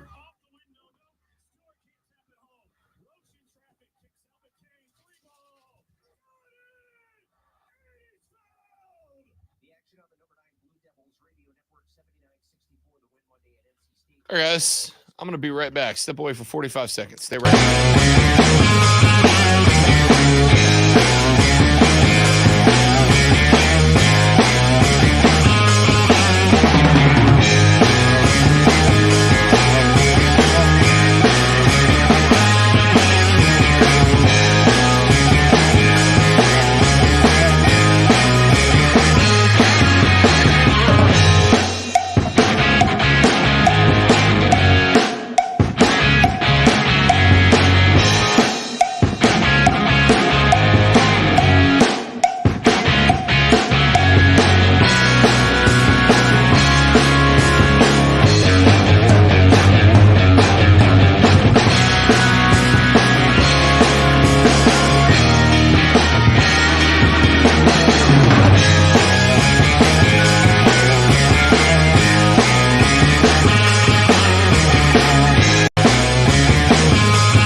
about Russell Wilson and on my side than there are on yours. And they post videos, and the videos are great.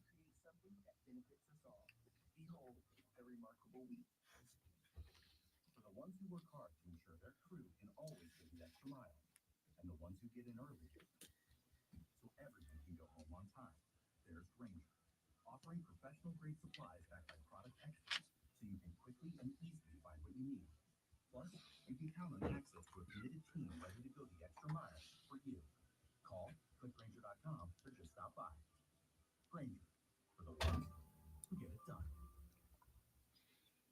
From the Ingalls Market Studio, the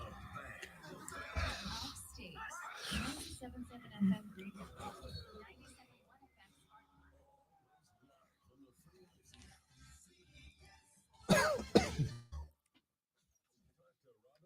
97.1 FM.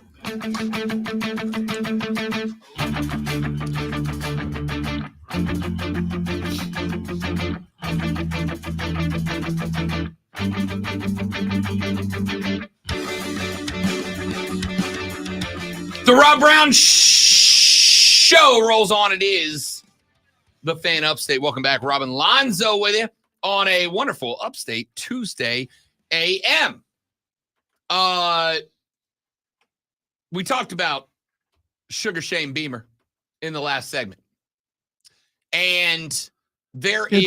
Don't do that, because now I'm seeing him with multicolored hair. And I just now I can't get that out of my head. Texas says Georgia and South Carolina not scheduled. Yeah, I know. Listen, it's going to take... You remember when the Chargers moved from San Diego to Los Angeles? How many times did you still call them the San Diego Chargers after that? You act like that stopped. Yeah, exactly. It is going to take a little while, my dudes and dudettes. It is going to take a little while to get out of the SEC East mentality. It's just going to take a little while. It's going to take a little while before South Carolina, Georgia, South Carolina, Florida, whatever the and by the way, to memorize the protected rivalries. I'm sorry. I'm a college football guy. I also have a terrible memory. Ask my fiance. She will tell you. Coming to the now, Rob Brown. You're still stuck in what college football used to be. I'm stuck back in the glory days of 2023. Forever ago. Get off my lawn. That was 3 months ago. I mean, this year is scooting. I know. I think that, and this is interesting because the the callers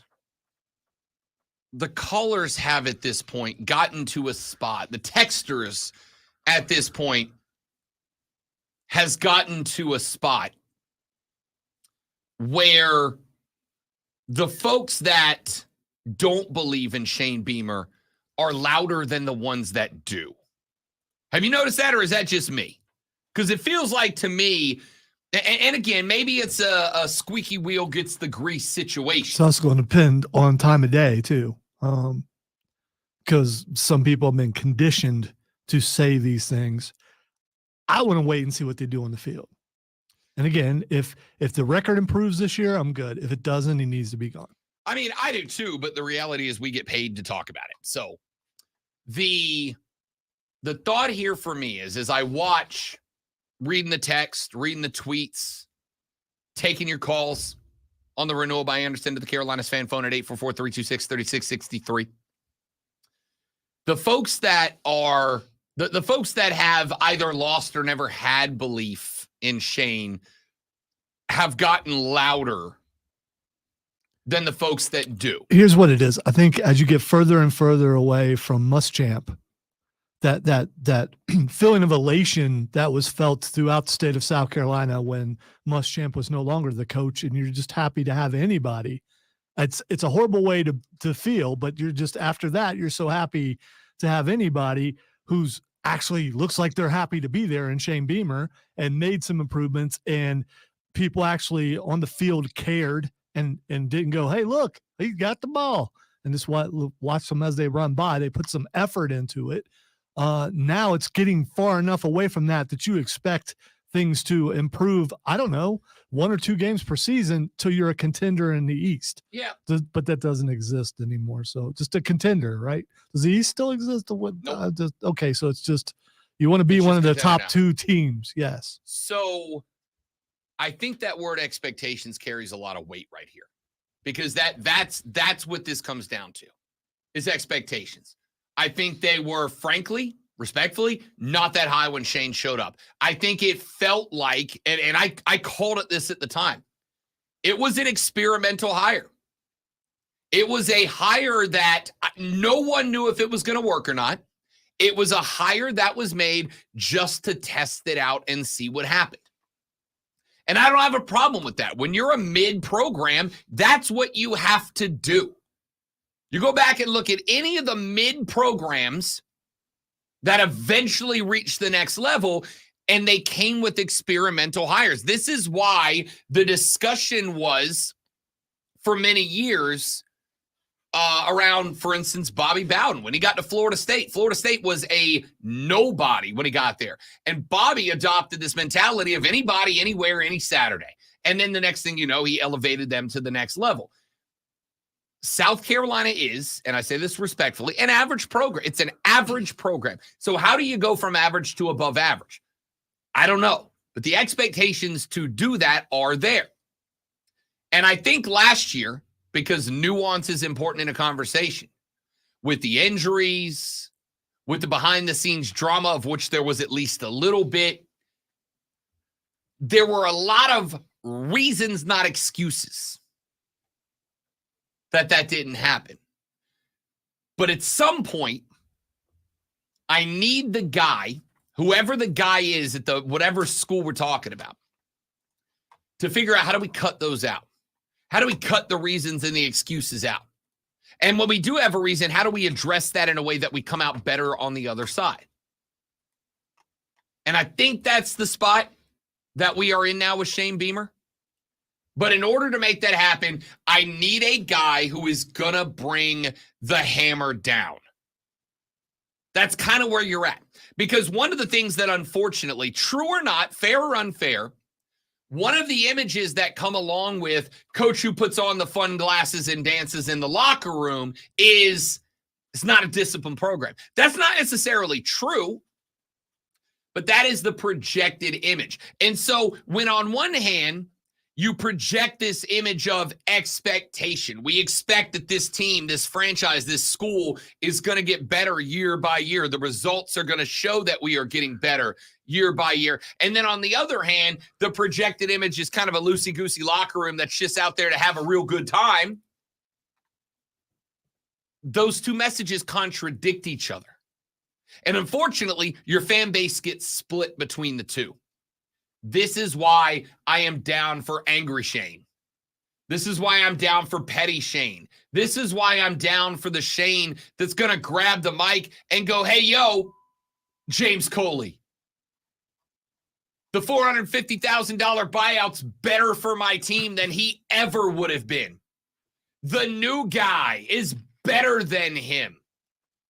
That's exactly what I want.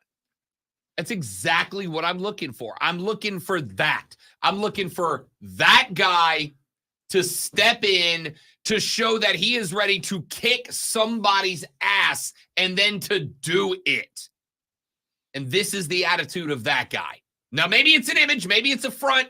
Maybe it's a facade. I don't know. I need that. I mean, maybe he's having this attitude because he knows what he's got on the field this year. Maybe he knows who that quarterback's going to be. Maybe he knows that things are going to be improved. Or maybe he doesn't. I don't know.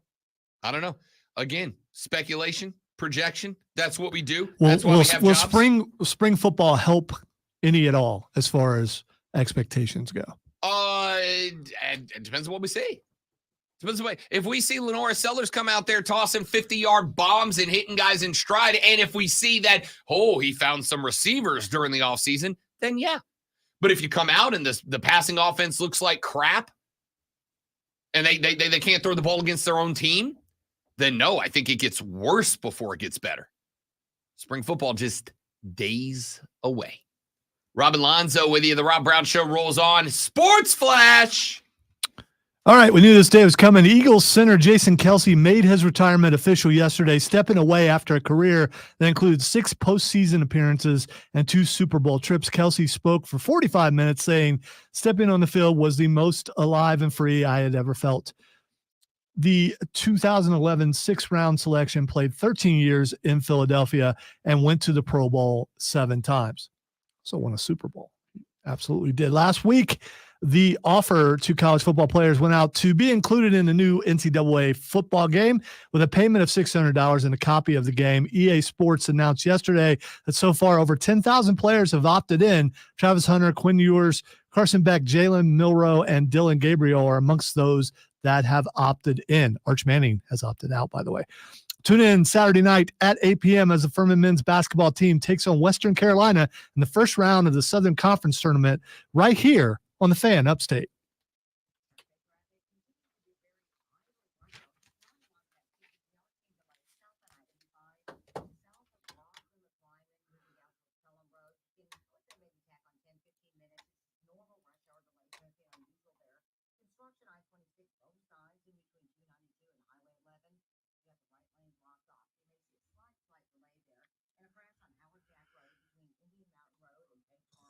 Come on. Come on, come on, computer.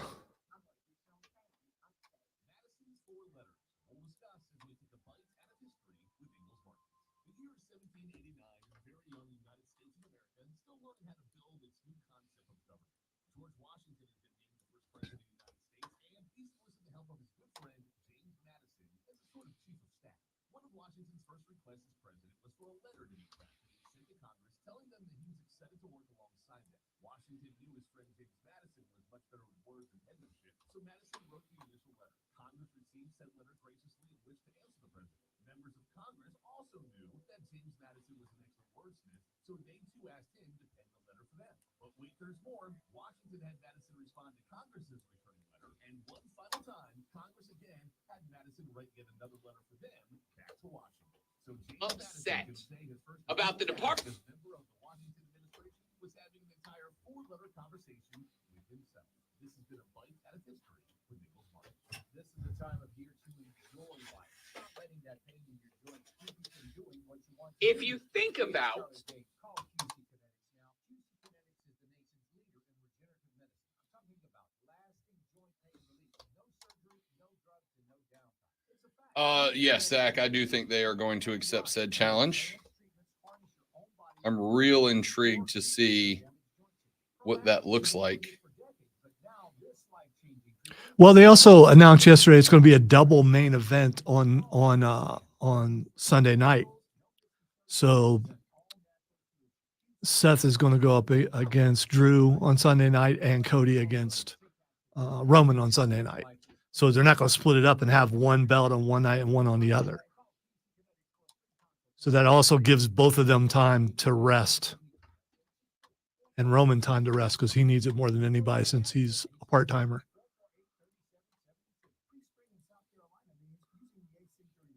Plus, it's going to be it would be really hard for them to put The Rock in a singles match when he hasn't wrestled in like a decade and him still look good. You can cover some of that in big time in a tag match.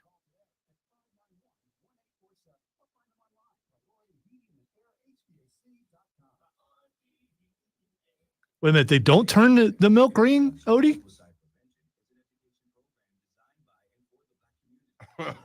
Oh, wait a minute.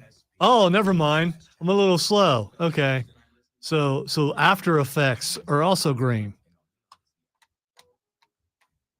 That's just nasty, man.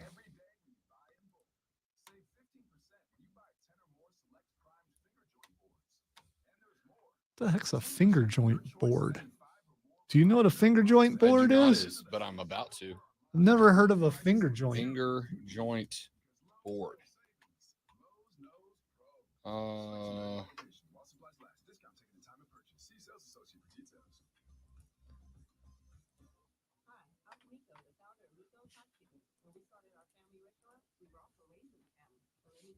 It just gives me a bunch of ads for finger joint boards. What is a finger joint board?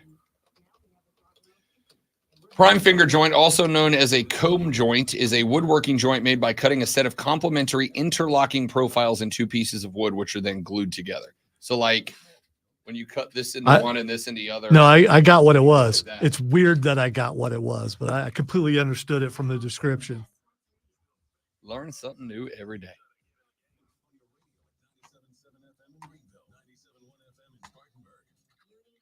You need some of them finger joint boards to take care of that right there. Yeah.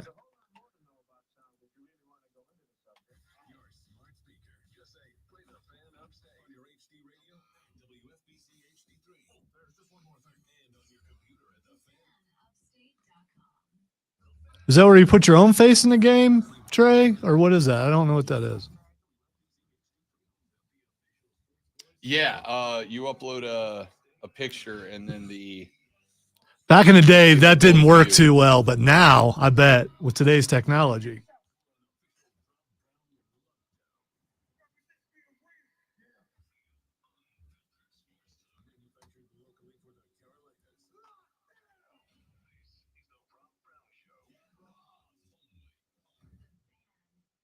Hey, Big Daddy, how you doing? Real good. It is hour number 3 of the Rob Brown Radio program right here on the Fan Upstate. I am Rob Brown, the Great Lonzo on the ones and twos this AM. 844-326-3663. That is the renewal by Anderson of the Carolinas fan phone. 844-326-3663. Text us on our text line at 71307, 71307. Start your text with FAN, F-A-N, FAN, F-A-N, and we will read them on the air. You can tweet us at The Rob Brown Show, at Lonzo on Word, at The Fan Upstate. If you want to go at us in that direction, you can also email me if you got something more long format, but you don't want to come on the air. Rob.Brown at thefanupstate.com. Rob.Brown at thefanupstate.com. All the different ways for you to get in touch with the radio broadcast. We told you last week that EA Sports, it's in the game as we all prepare for what is going to be unquestionably the highlight of 2024. Without a doubt, hands down, not a thought needed nor had, the release of EA Sports College Football 2024. Not a day one purchase for me. Day one, I'll be at GameStop at 11 the night before to pick it up at midnight. You don't have to do that anymore. You can probably pre-order right now. I don't pre-order games. Okay. I'm staunchly anti-pre-order. Yeah, but if you pre-order, you might get some goodies with it. Like maybe a specialized jersey or something. I don't know. Okay, if I can do that, I'll pre-order. Yeah, I'm worried about glitches in this game, so I think I would wait a little while. I'm not because I think that this game has been so highly anticipated for so long. By the way, I matter of fact, I was playing Grand Theft Auto last night because I'm an adult. Shut up. And a buddy of mine. There are probably more adults playing video games than there are not. Hence the thunder that I was about to bring. We were having this conversation last night because I pointed out that yesterday, 2 announcements came about the game. Number one was that Arch Manning is one of the players that is elected not to accept the NIL deal to be in this game. You will not be able to play as Arch Manning in college football 2024. You will be able to play, however, as Quinn Ewers, a guy that has played college football so far. By the way, I have a theory on that. Also, according to a survey conducted in 2022, 70% of adults in America play video games. So that was in 2022. I think Arch Manning is opting out because he's not going to be with that team. Strong possibility. Although, listen, one of the things that I'm really excited about is that, what's in this game? The transfer portal. Do they really have the transfer portal in there? Not only do they have the transfer portal in it. Is NIL in there? Sure is. Wow. Sure. It's college football. Wow. So this is suddenly like a business management course. It kind of is, right? So Arch Manning decides he is out. Quinn Ewers, along with Jalen Milroe and a handful of others, have all decided that they are in. Over 10,000 college football players nationally have opted in to be in this game. If you can think of a player that's not Arch Manning, you're probably going to have the opportunity to play as that guy or against them in this game when it rolls out this summertime. Very excited about it. We were having the conversation last night, me and a buddy of mine, while we played some GTA. And I said, what's real interesting for me is that there's always been conversations about games like college football, or as it used to be called, NCAA 2020, whatever. There always were these conversations, but it was always kind of like in niche broadcast outlets. You had guys doing, podcast or whatever they were called before podcast.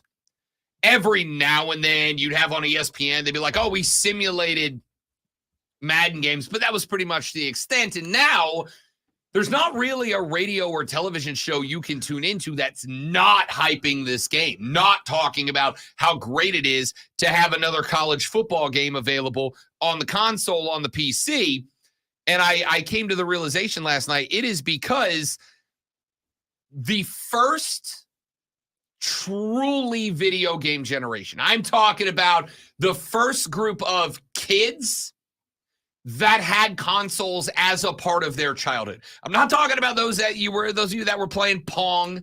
I'm not talking about those of you that had the initial Ataris. All right. Stop looking at me while you're saying all this. Because yes, I had the original Pong and the Atari 2600, my favorite Christmas gift of all time. Yes. That generation did a wonderful thing by inventing, creating, developing, advancing video games.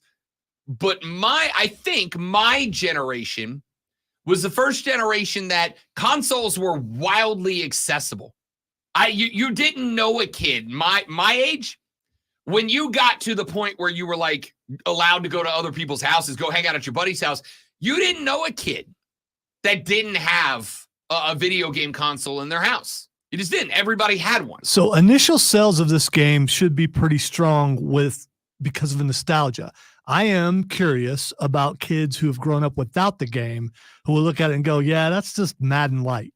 and will stick with Madden and not buy the game. So I don't know how many weeks into game sales it will take before we see a drop off, but I'm curious about that because there are children out there never played it before and may actually think, yeah, it's Madden like. I'll just stick with the NFL. You and I have a shared love of video games, but it comes from very different places, right? Lonzo and I both love video games. The Fortress of Nerditude has multiple video game references around it. I've got a Super Mario 3D framed picture that hangs up. Lonzo's got countless video game references on the wall. Oh, there's like the first Xbox game console in there. We got a PS2 in there. We got an Xbox One in there. I mean, so it isn't like, it's a video game. There are games in there. Yes. So we come from, we both love video games, but we I think come from different places. I grew up on, once the Super Mario Bros era came to its end, once Sega and Sonic the Hedgehog, once that generation came to its end, once they started cranking out with consistency sports games, the overwhelming majority of the Rob Brown video game background is sports games. It's NFL Blitz. It's Tecmo Bowl. It's all of Tecmo Bowl is awesome. Let me hazard a guess here that you had friends. I did have friends. A ton of friends. I had one friend who played sports games with me, and at one point he picked up his console and threw it against the wall, and a piece of plastic like cut my. I'm at this point convinced that in order to prove yourself an Ohioan, you have to throw things. It might be. Every story Lonzo's ever told me about his growth in Ohio ends with, and then he threw it. What I'm saying is people take these games a little too seriously, as my friend did. And so eventually you go, okay, if I play this with someone, they're just going to want to fight. And maybe I don't want to do that anymore. Let me just go off into a world where I'm just killing goblins and demons and things by myself. So I don't have to deal with my buddy who I was so tight with wanting to kill me now because I threw 4 touchdowns on him. Do you want to play or do you want to win? So here's the thought. Well, sometimes you can't win because the other person is always going to be better than you. Get better. Get good. Yeah, maybe you can't. Get good. Maybe you can't. That's on you, dog. Ain't my job to take it easy on you. I'm right there. Who was the guy? There was a football player, Cardell Jones. This is one of my, dude, this story's so bad, but I genuinely love it so much. Cardell Jones, when he was with the Buckeyes, remember him? He ain't come to play school. Yeah, I recall him. Yes. Cardell Jones went to a hospital in Columbus, and there was a kid there. There was a kid there that, he kind of had his kind of make-a-wish scenario, and he wanted to play NCAA football with the starting quarterback of the Ohio State Buckeyes. So Cardell Jones went to go play football with his kid, and after he did, a story came out that Cardell Jones beat this hospitalized kid 91-35. Cardell Jones put out a tweet that said, and this goes back to February 10, 2015. He went back and put up a tweet that said, quote, "Man, I wish everyone would stop saying I beat a kid in the hospital 91-35. It was 98-35. I had 91 with $1.26 left in the fourth, and I scored again." I mean, how proud are you if you're that kid scoring 35 on Cardell Jones? Right. I mean, Right. Wow. So, point here is, let me get back to where I was going with all of that. For those of us that grew up on sports games, for a very long time, NCAA and Madden, one or the other, and FIFA, those were the games. Tiger Woods got introduced in there at one point. Try to squeeze that in there. That's not going to work. Which one, Tiger? Throwing in FIFA. No, dude, FIFA globally is the most popular game on planet Earth. We're talking about America. We're not talking about the world. We're talking about America. Does the world care about the NCAA college football game? I'm not going down that path. Yeah, because it was a nice try. It's not a nice try. I called you out on it. Then for me and my friends, who are the only people I care about, it was Madden, NCAA, and FIFA. There you go. It's still FIFA for the record. Make it about you, Rob. Your name's on the show. You're damn right. It's always about me. So those were the games that we were all in for. And so now that the generation that grew up on the transitioning from NFL Blitz to Madden to NCAA and FIFA, and not just in that world, but watch those games transform from blocky, blurry figures on a field to graphics, man. Like graphics that we call graphics. When it went from a point that there was a day and age I remember playing GoldenEye going, how can graphics ever get better than this? And now if you showed somebody a clip from this game that was 5, 6, 7, they'd have a hard time telling you it wasn't real life. I tried playing it when it dropped on Game Pass, and it's like, man, this is bad. It's hard to do, even if listen, I did because GoldenEye was a transformative game for me. But the point is, it's hard to do. So this game dropping now, this game dropping in an NIL world where you're not playing as Clemson QB 10, but you're going to play as Cade Klubnik. And now, at a point in time where the folks that grew up on those sports games are now grown-ups, are now adults, now have console and buy your own game money. This game is going to be, I told Lonzo this a couple of weeks ago, and he and I disagreed. I imagine we still do. This is going to be the best-selling game of this year. It's not a question mark to me. That is not a prediction. This, I believe, is and this is not trying to crack on it. From my understanding, this might be a down year as far as game releases go. So you very well maybe be right. Now, if it would have came out last year, it would have been really hard for it to be the best-selling game. I don't think so. I think that people are, one of the things that has happened that I very much love with us, the opt-out generation. One of the things that has happened as you look backwards towards America's youths is that you recognize there is a growing acceptance of people doing what they like and not caring if anybody judges them for it. And I think because America's youths have gotten to a point where they're going to do what they like and they don't care if the older generations approve of it or not, that folks in my little age bracket look at that and go, that's kind of awesome. I kind of want to do that. That is why me and all my 40-year-old buddies with wives and kids and real jobs and responsibilities still make time to load up GTA 5 and shoot rocket launchers at helicopters because it's fun. Now, I know that when my old man was around 40, I can almost guarantee there was no world in which my dad and his buds were playing video games together. They would have been judged, mocked relentlessly for it, but we have entered a time where now it's cool to not care anymore. This game is going to, they're probably going to run out of copies first run. Like, this game is going to absolutely overwhelm the market. I would not be shocked if this is the best-selling game of the last 2 or 3 or 4 years. FIFA people are so sensitive. We're not sensitive. You're just wrong, and we need to make sure you know it. Okay. All right.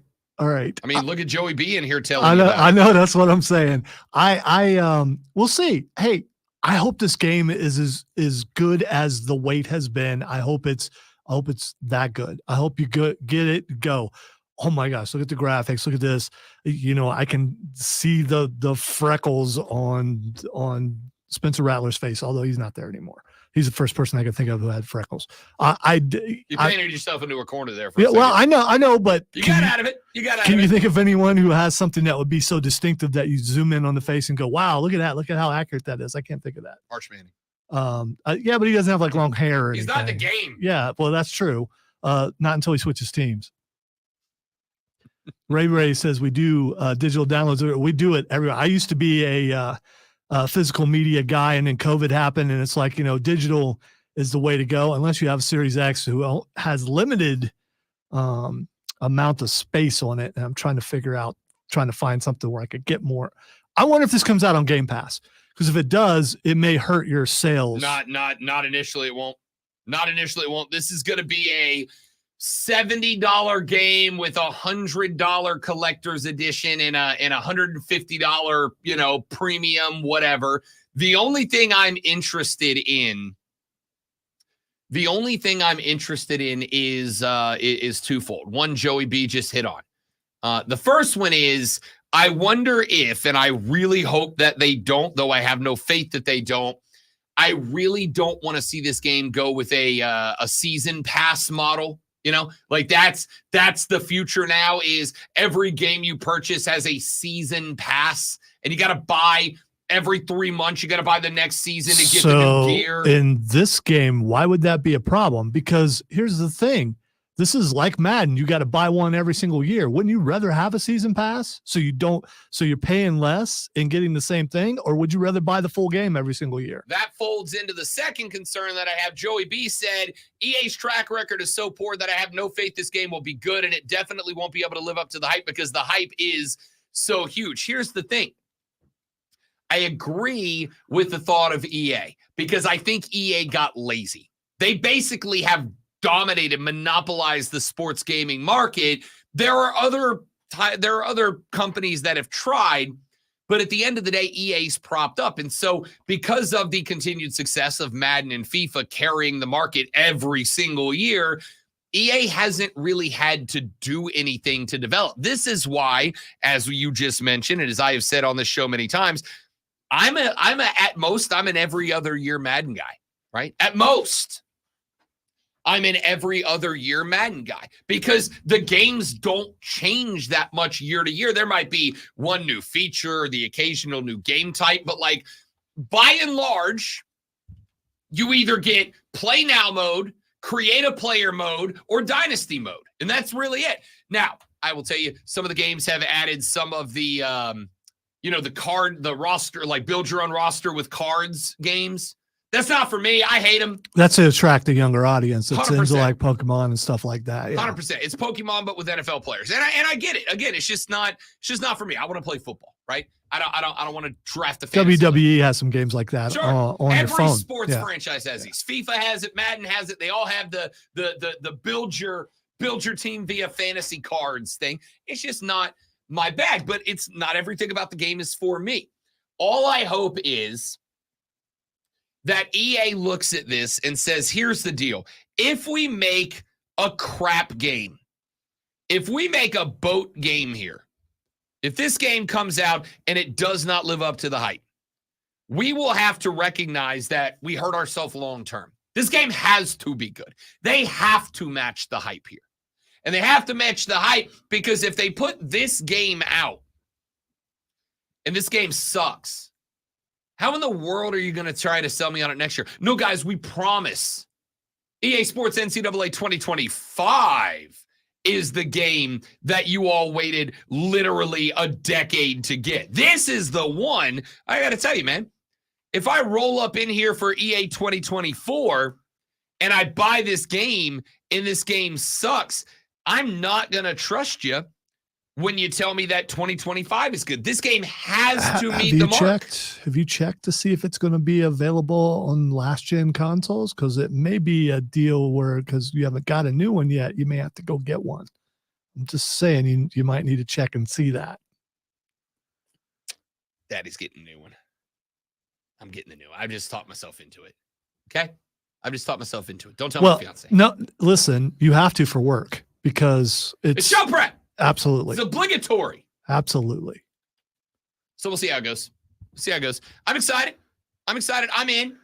I am down for it. I think it's going to be good. I have been following the developers' updates as they put them out. They're pretty intense. Like scanning the locker room to get the locker rooms 3D accurate. You're going to give me locker rooms that are 3D accurate? I'm going to hope it's going to turn out all right. Texas said, Rob, with the digital downloads, they'll never run out of enough games to sell. That's fair. That's a good point. That's fair. They'll run out of physical copies, but you're right. Texter said, I don't give a what Lonzo thinks. My childhood is being reincarnated this year, and I am here for it. Hey, good for you, man. Game how you game. I'm not going to judge you. I'm just saying I am curious about sales. That's all. It's actually said I've stubbornly held on to the PS4. I hate spending money and I'm old, but PS5 this summer strictly because I needed for NCAA football. I'm so embarrassed. Don't be. One of us. One of us. Time for break. The Rob Brown Show rolls on. It's the Fan Upstate. QC. All right, guys. Quick live reading. We're right back. Y'all stay right there.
guys, I have to get a next gen console or else I can't get played. Ray, why is it not a day one purchase, man? It's day one for me. Bugs. I mean, but it's connected to the Xbox. Like it's not gonna fix itself slower if you don't buy it.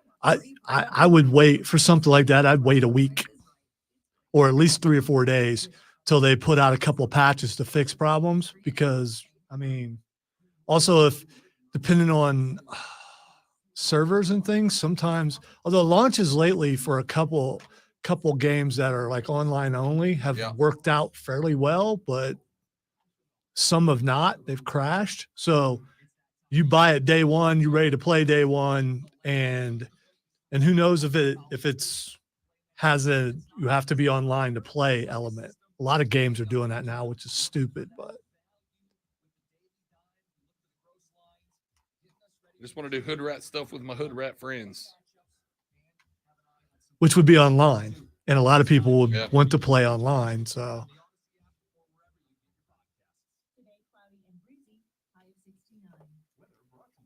what am I doing? It's not time yet. Yes, Shane, I am an Xbox guy. Have been from the college days, my man. I try to be all three when I can afford it, which is usually like a couple years after they've been out. But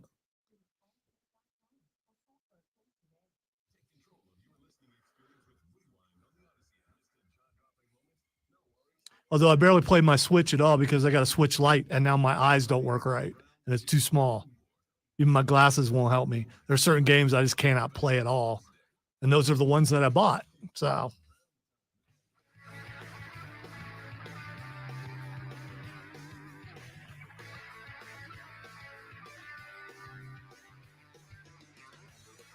The Rob Brown Show back on your radio. It's the Fan Upstate. Rob and the Great Malonzo with you, rolling through another lovely Tuesday. The National Football League, as we have told you a couple of times as of late, is considering changing its kickoff rules. The consideration comes after this past season where a solid chunk of kickoffs were not returned. There were roughly 2,000 plus kickoffs this year. About 500 of them got brought back. It got brought back at a clip around 23%.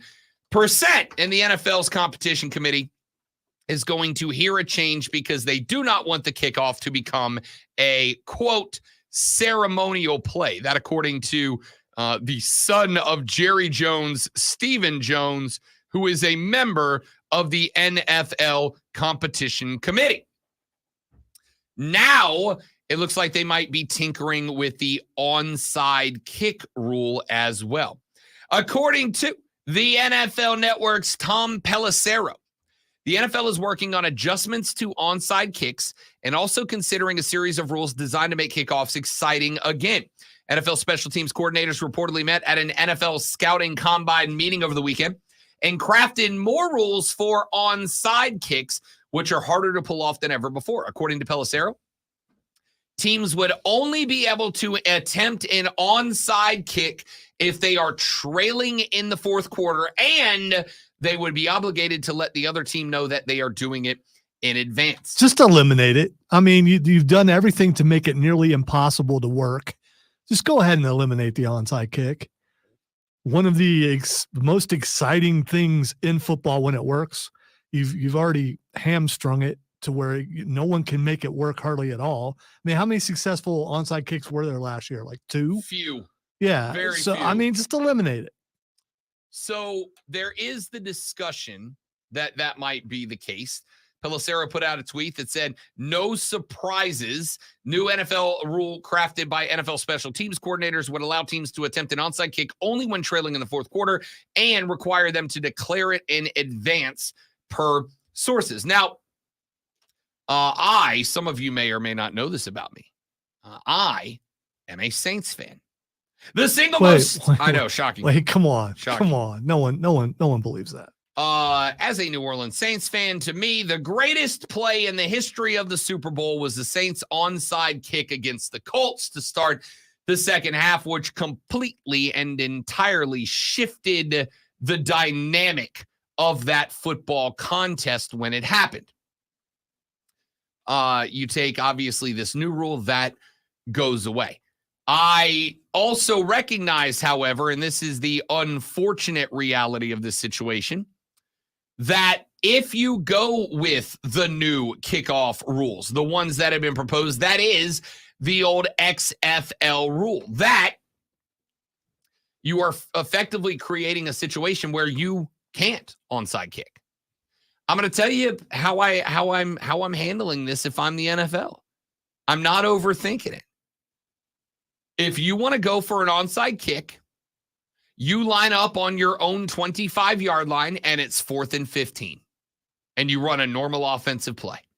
And whatever the result of that play is, that's where the defense, if you do not convert, takes over. If you successfully convert a 4th and 15, you get to keep the ball with a fresh set of downs. Because here's the thing. Onside kicks are impossible as it is. And now granted, if you go with this rule, the spots where you are doing an onside kick are obviously obvious at this point. You're trailing in the foot. Now, maybe not wildly. If you're down 3 and the fourth quarter has just begun and you're only allowed to do onside kicks in the fourth quarter if you are trailing, then maybe you have a coach who goes bananas and goes onside kicks to open up the fourth quarter. You score a touchdown, now you're down 3 instead of 10, and you try to take them by surprise. The problem is now the ref's going to make an announcement. New Orleans will be attempting an onside kick. All right, well, now I'm not. The element of surprise is gone when you announce it on a freaking stadium, PA. Will you be penalized if you change your mind? Yeah, we were going to. Never mind. Well, I'm going to say no because I don't know. First of all, I can't. If you declare, do you have to do the onside kick? I don't know. Like, that's the other part is if you are an NFL team and you are lining up for an onside kick, yeah, and you go for the onside kick, and as you line up, you recognize the other team is prepared for the onside kick. You might change your mind. You may go, nope, it's not worth it here. This spot, it's not worth it. It's too risky. We ain't doing it. And if that ends up being what you do, then you can audible out of it. Just have your kicker send it deep on a squib, whatever. I don't know how this is going to work. I will say that I really have no interest in this at all, to be honest with you. I have no interest in this. I would rather see the 4th down effort. If you declare that you were trying an onside kick, your team lines up on the 20 or the 25, you have a 4th and maybe longer, maybe 4th and 20. But you go 4th and 15, 4th and 20. If you convert, it is your ball first down wherever that play ends. If you do not convert the first down, then the opposing team gets the ball, whatever the result of that play, which kind of makes it dicey, right? Because if I'm looking at a 4th and 15 on my 20 and I drop Patrick Mahomes back to throw a long pass and he gets sacked at the 11-yard line, now the defense has got the ball on the 11-yard line. Instead of an onside kick, which ordinarily they're getting the ball around midfield. The thing that kind of bugs me the most here is exactly what P. Digits just said in the stream chat. That is, part of the beauty of the onside kick is the element of surprise. And I'm not just talking about catch them off guard with an onside kick like the Saints did in the Super Bowl. I'm talking about when you line up for an onside kick, what's it look like? Am I going left? Am I going right? Am I going with a high bouncing kick? Am I going with a low driving kick? What am I doing here? How does this onside kick look? Am I going to try to boot it off the chest of your up man? Am I going to try to make this thing flip in the air and hope that one of my guys can go up and LeBron James it? How am I handling this, and how are you going to be prepared for that? I agree. If you are going to remove the element of surprise from the onside kick, then remove it entirely. Just get rid of the onside kick. Yes, the onside kick's hard to pull off. It should be hard to pull off. It's not something that should have any level of consistent success. Because if you onside kicked it 25%, right? If 1 out of 4 onside kicks was successful, do you know how many damn onside kicks we'd see every year? There'd be 1,000 of them. So it's got to be a low success rate. Now, I don't know. I'll be straight up. I don't know what the success rate. Let me see if I can find this while we're at it. I don't know what the success rate of long fourth downs is when you're looking at 20%. I know fourth down conversion rate in its entirety in 2023-24 was 51%. That is in line because from 2013 until 2023, the overall average rate was 51%. So I don't know what the rate is if it's a play of, and in fact, if I was the NFL, this is something that I would look at, right? I would say it is a fourth down conversion with a league-wide success rate as close to the success rate of onside kicks as I can get it. So if the onside kick success rate is 7%, then I'm going to go plug into my AI every NFL game of the past 15 years, and I'm going to say, what is the fourth and blank to go rate that has a success failure rate that is the closest to the onside kick success failure rate? And that's what you do now. If you want to go for an onside kick, let's say it's fourth and the AI says it's 4th and 22. Okay. Ball gets spotted on the 20, 25, whatever you want to pick. Ball gets spotted on that yard line. It's 4th and 22. And if you get it, congratulations, it stays your ball. And if you don't get it, it's a turnover on downs, just like normal. And wherever the defense was successful, that's where they get the rock. Now, there is one way that this plan falls apart. If you are Lamar, scratch that. If you're Patrick Mahomes and the Chiefs, and you're playing the pick a crap defense from the NFL,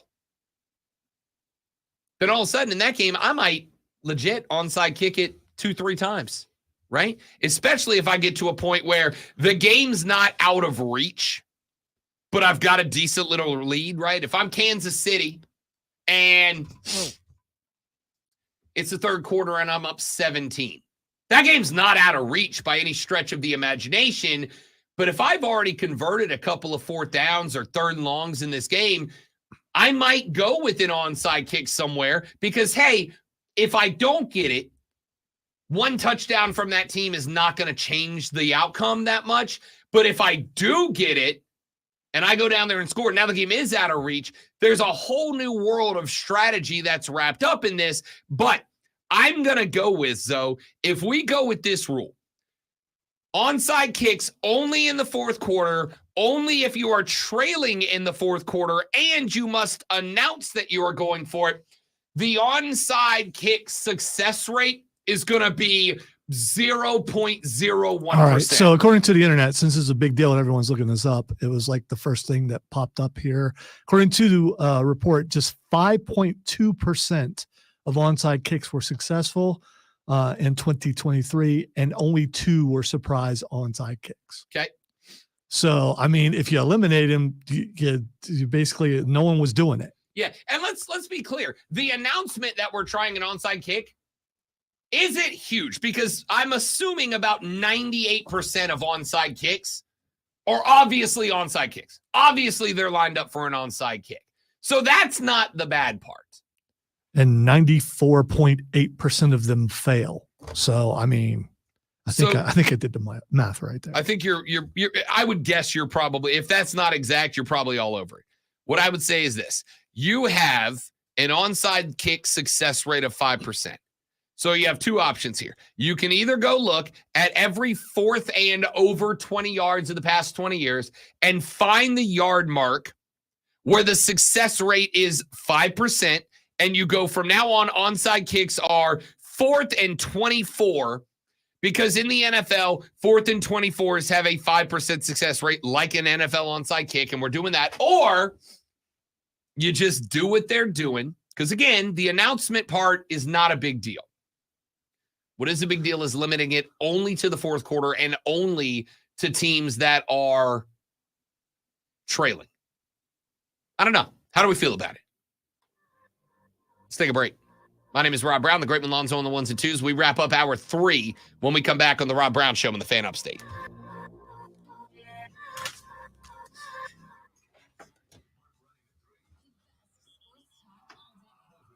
Do I have a bathroom break here?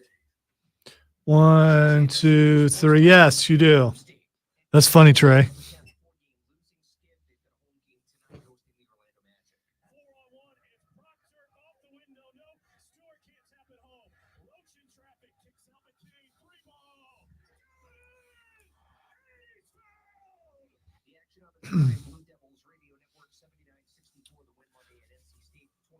By the way, these ain't gang colors. If they were, this is my turf. So, I mean, you know.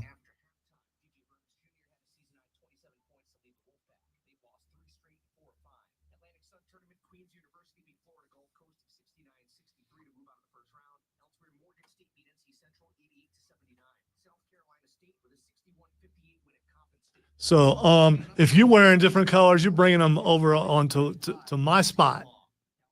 So you're wearing the gang colors. Yeah.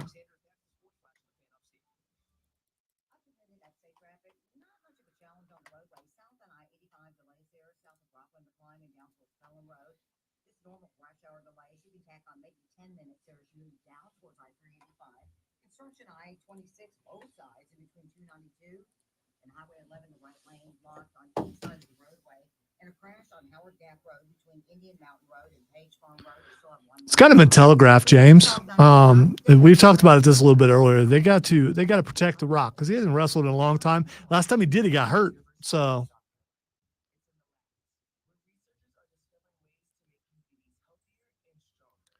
By the way, this is the Ohio State. Yeah, over here. Yeah, there's where the patch is. The Ohio State University.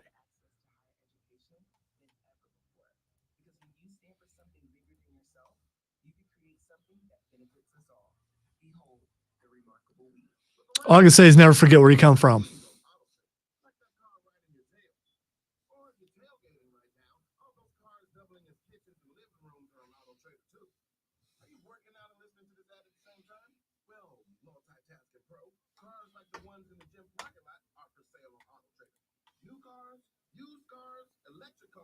Maybe even flying cars.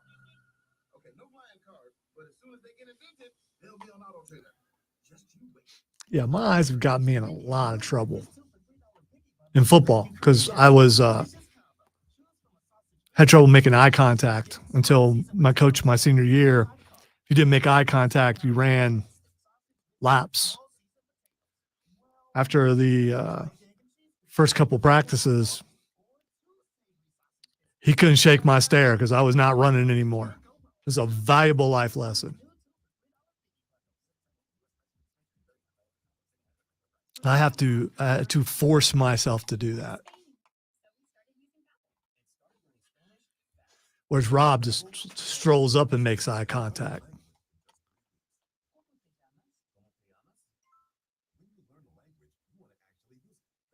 Oh yeah, I'm doing that on purpose, Steven. That's just for you guys, because there's a camera here. If I stay stone-faced and stoic, stone-faced killer. Where's the fun in that? Plus, I'm also trying to see what Rob's actually looking at. So if he's looking at the screen, he will see that I did that, and if he's not, then I got away with it. So there's that. So I moved the camera over here, obviously, which is away from the screen, which is over there, obviously. And I'm not looking at it. It does not say Flask. That's funny, though. Because I put my jacket on is covering the H, and it makes it look like a K. I'm still not happy with the camera angle because it puts something front and center that bothers me, an eyesore that I just can't, and it's the color scheme. It's the one thing that doesn't work in that whole frame.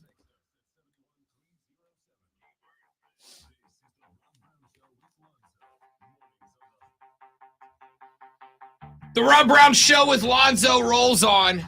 It is the Fan Upstate. I am Rob Brown, the great one, Lonzo. That's him right over there. We are glad to have you with us. I don't know what's going on with the studio today, but the birds, man, they've been coming at this window hard all morning, and I'm worried we're going to have a kamikaze situation. Did you see the two guys at the combine who decided that they wanted to have a little fun with it? Or they're right off my draft. One of them had a good point. Have you ever seen any baby pigeons? I've never seen any baby pigeons. Have you seen any baby pigeons? Yeah, because I really when on Google. Okay, just Google baby pigeons. Yeah, because the pictures can be doctored. You realize Mike Tyson raises them. You think Mike Tyson's in on this conspiracy? Of course. You think the government went to Mike Tyson and they were like, hey, we need you to help us convince people that pigeons aren't drones. And Mike was like, yeah, I can do that. I'll raise some pigeons. He's actually a super genius, and the other thing's a front. Because who's going to tell him otherwise? You going to go tell him he's not a super genius? I mean, no, but I'm not. But I'm not going to believe he's not. Respectfully to Iron Mike, he'll beat it into you till you say you are a super genius. I don't think anybody took as many shots to the noggin as Mike did towards the end of his career and hangs on to super genius. So I could be wrong. But no, I don't think Mike is in on the birds aren't real conspiracy theory. Okay, but he wasn't the only one. There was also Texas Tech's Tyler Owens. Did you see Texas Tech Tyler Owens and his comments on outer space? Tyler Owens said that he doesn't believe outer space is real.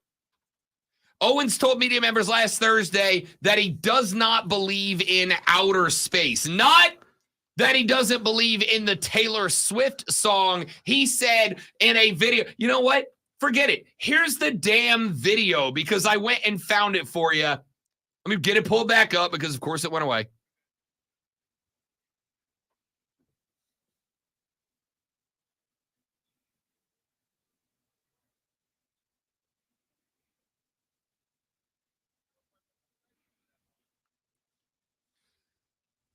I don't care. I don't care what led you to that point. I don't care. My man said, we don't have outer space. We're in a dome. There's no outer space. Dude, you can go out and look at it. Just go outside at night and look up. It's right there. You can see it from here. You see the absence of light because the sun is no longer here. But does that because the sun is does that in outer space, or it's a really big light bulb on the other side of the planet, which is round, by the way. It's a really big light bulb. Oh God, I'm gonna go ahead and go as Wesley just said. Get that guy drug tested immediately. Now there's a problem, Wesley. There are a lot of people that believe that have never touched a drug before. And maybe there are some people who mess with people who really are gullible enough to believe that I believe that. I know people. By the way, when I say birds aren't real, I'm joking. Yeah. Of course they're real. The problem, though, is not the birds aren't real conspiracy. That one's actually hilarious to me. Because, when a pellet gun as a teenager, one just came at the window again, taking out some birds, and they were real. Yeah, just go shoot a duck. Yeah, all right? Or geese. You can come over here and go out back. Yeah, please do that. But I don't believe. Here's the thing. My man, Tyler Owens, is at the NFL scouting combine. It is, by definition, the biggest job interview of his life. And he decided when it was time to crack a mic and talk to representatives of 32 potential. That's it. 32 potential employers. That's it. In the game he's in, there are 32 potential employers. And he decided to sit literally in front of the hiring manager of all of them and say, outer space isn't real, dude. Bro. What are we doing here, Tyler? What are you doing, my guy? I would have asked Tyler, so that plane that you flew here in, what happens if it goes too high? Would it like hit the dome? Yeah, it's gonna hit the dome, dude. Yeah, and yeah, would that happen, or would you like go into space? Listen, when I go down to Falls Park and the flat earth losers are there, it is my favorite day. Whatever day that is, that's my favorite day. If you're on a stream, look at his eyes. That's legitimate It's glee. my favorite thing. Yeah, yeah. I go about once a week. I go down to Falls Park and walk the dog. I like to get the dog a little social time, see other dogs, experience the world, see the sights, smell the smells, hear the sounds. And every now and then, there's a bunch of dork-ass losers in white lab coats that they got off of Amazon because we're totally real scientists. We did the experiment. I don't know if those combinations of words was a good idea, but I mean, it's too late I'll now. say it again. Don't say it again. Down there in their Amazon Prime lab coats because they're super real scientists. And who do they pick up? They don't go up to they don't see a guy like me and go, let me go talk to that guy. They try to talk to the kids that are down there because they know that anybody with half of a brain recognizes they're full of crap. And they talk to these dudes, and immediately all of us go, you're a bunch of losers. All of you. Find a friend. I'll be your friend. If you need a friend that bad, I will meet you for a beer. If you just need a friend, I'm that kind of guy. Find a friend. This is a college-educated athlete going for the biggest job interview of any of our lives. This is a tens of millions of dollars job interview, and in front of 32 hiring managers, the only 32 hiring managers on planet Earth for the job that he does.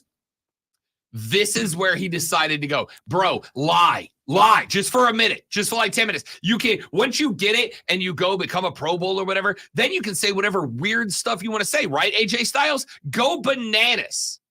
But for a job interview, lie. Do you know who else lies in job interviews? Everybody lies in a job interview. Every one of us. Lie. Yeah, outer space is real. What a dumb question. Can we talk about football now? Just lie. What are we doing? What are we doing? Back after this. Sports Flash. Yeah, I don't know what AJ Styles said. The Sports Flash is going to be out of this world. Yeah. Nailed it. Yeah. It's going to be free as a bird, which aren't real. The Broncos have informed quarterback Russell Wilson, let's ride. He'll be cut when the new league year starts on March 13th. Wilson released a statement thanking the city of Denver, but did not mention any team administration. In the note, the Broncos will face a debt money charge of $85 million for the move.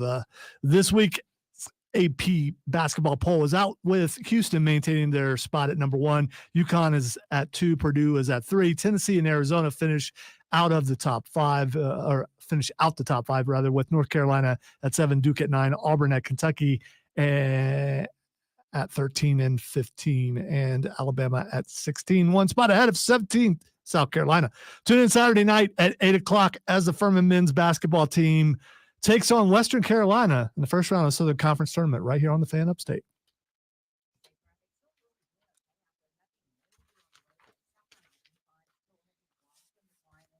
Sorry, the birds are messing with me.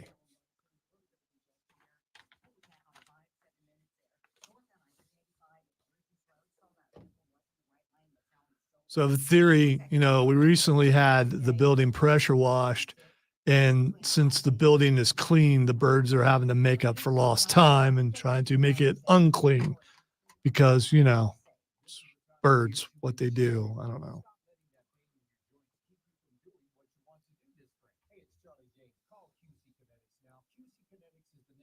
Nope, can't say that, Joe.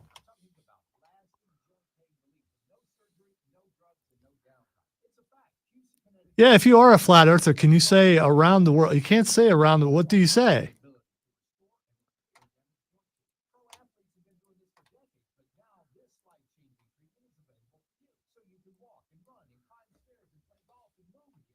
If the Earth is flat, is it still round? I mean, because I don't know, or is it a rectangle?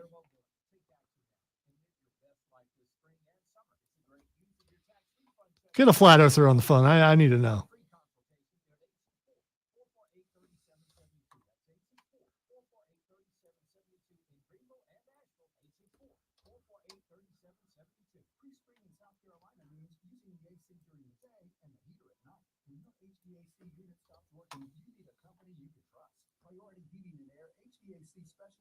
Nearly, James. That's my concern.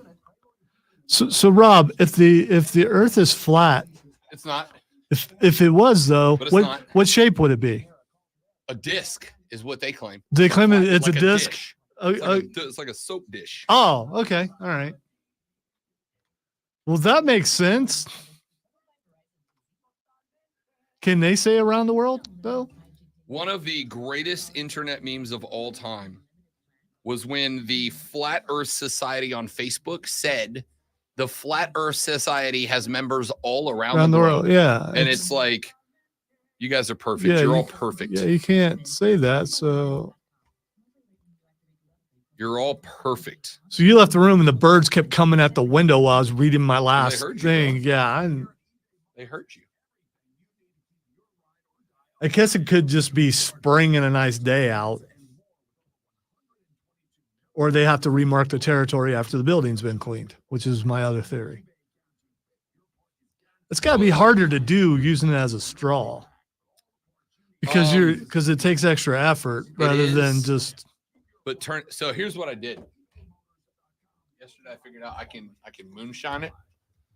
Is that how you moonshine? Okay, so that's a legitimate. You know how on a moonshine bottle they have that one little ring? No, I've seen it on TV, but I mean, so you legitimately would drink moonshine that way? Or have drank it that way? Okay. They do it. You're pulling off a moonshine jug. That's why they have that tiny little handle on it. It's for one finger.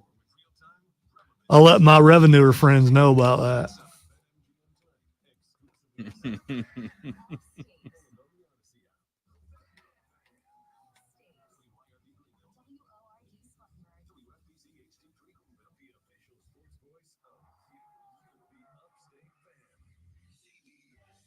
It is a 1 gallon water bottle to the people who are asking right now.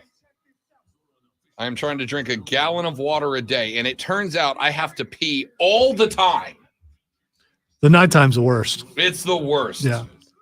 For me, it was like once an hour having to get up. And it's awful. Yeah.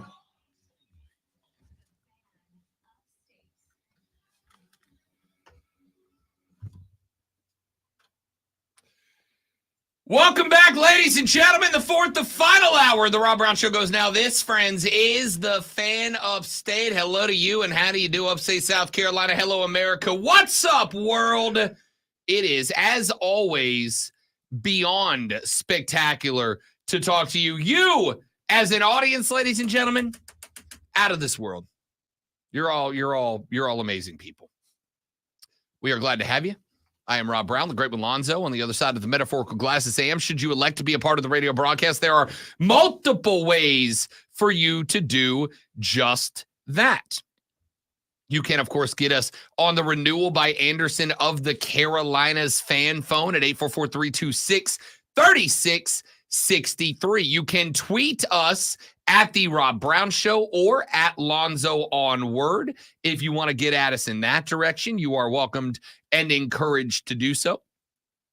You can hit us up on the text line at 71307, 71307. Start your text with FAN, F-A-N, FAN, F-A-N, and we will, of course, read them on the radio broadcast this morning. All the different ways for you to reach out and be a part of the show. We have talked some National Football League so far today. We talked some college football earlier in the show. We've talked about this new onside kick rule the NFL is considering making. I want to get to a couple of one-off stories.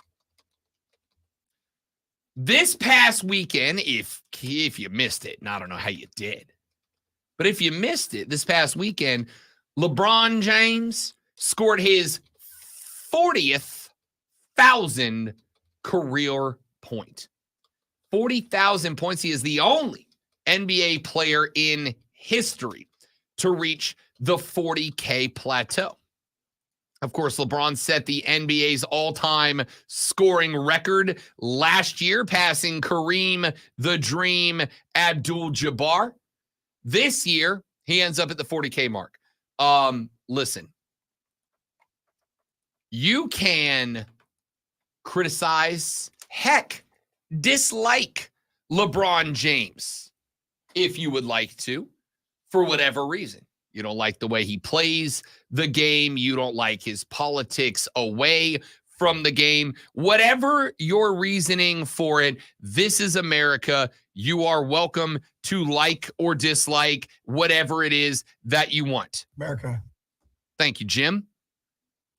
I am also going to say, if you dislike watching the guy play, I kind of need to know why. Now, you can dislike that he whines when he plays. I mean, Rob, because he's not Michael Jordan. And stop saying he's Michael Jordan. That's why I don't like how he plays. That's why I don't like what he does. That's why I don't like anything, because he's not Michael Jordan. I don't know if you knew that. I've been told. Okay. All right. So I think from now on, when you say LeBron James, you need to say LeBron James, not Michael Jordan. AKA not Mike. So you can dislike not Michael Jordan for whatever reason you dislike not Michael Jordan. And that's fine. I accept it. I don't agree with it. This dude playing in his 21st, his NBA career is old enough to buy a beer. You know who didn't do that? Michael Jordan. Well, it's because he's not Michael Jordan. My dude's career is old enough to buy its own brewski at this point. That, friends, is a lot of years of service in the National Basketball Association. That's a lot. And he has been, and this is true, you can check the record books, very successful during his time as not Michael Jordan. Like, real good during his time as not Michael Jordan. Not Michael Jordan, a.k.a. LeBron James, is pretty much called his shot throughout his career. I know that it is cliche, and I know a lot of you don't, can't, won't, refuse to like it. To me, we are at a very fortunate point in time that we got to watch this cat play, man. 40,000 career points. To me, we are lucky to have gotten to watch this guy play. And even if you don't like him, what I don't think can be questioned is how important he has been to the NBA. Now, I will say this, LeBron did get up under my skin a little bit after he got to 40K, because after he got to 40K, they went and they talked to Braun, and they said, hey, man, what's this mean for you? And LeBron went on the, well, you know, they wanted to see me fail. They said I couldn't do it. LeBron. Oh, please, you're not doing that too. Are you? Are you? You're actually going to do that? He's absolutely right. There are people out there who said all that about him. There's people who say that about successful people all the time. Please don't. Lonzo. Please don't. Everybody said that. You are telling me that when this guy was seeing NBA games preempted to put his high school you are making me TV. defend LeBron James, who I left a while back. And he generalized, which you have done, which I have done. People do it all the time.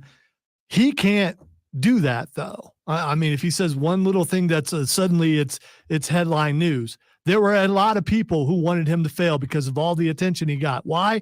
Because there are people out there like that. They want to see someone build up only to be torn down. They want to see someone not succeed, because there are true contrarians out there, unlike anyone in this room, who just want to see the opposite of what is happening.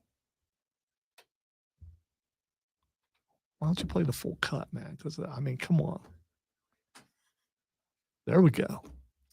I am not making the argument that there aren't, wait for it, because there absolutely are. I'm not arguing See, that. you don't want to be a shock jock. This is so 3:00, man. Don't do it. What I'm saying is LeBron hitting us all with nobody thought I could do it. Like, one thing that has driven me crazy for years, and maybe this is just because I'm in the PR game to some degree, is the generalizations, the repetition of rhetoric amongst athletes. This is why we have the coach speak alarm, because sometimes guys hear other guys say things and they're like, oh, that's what you say. And then you have these guys who just repeat the things, right? It's just they're gonna say the same things as everybody else. And Shut the hell up. Right. It does get a little bit aggravating. Nobody's gonna push back on that. Now, with that out of the way, let me just say LeBron James is a guy that I feel fortunate to have seen play. LeBron James is a guy that I feel fortunate was a player during this era. I think basketball needed a LeBron James. I think it needed in the early portion of his career.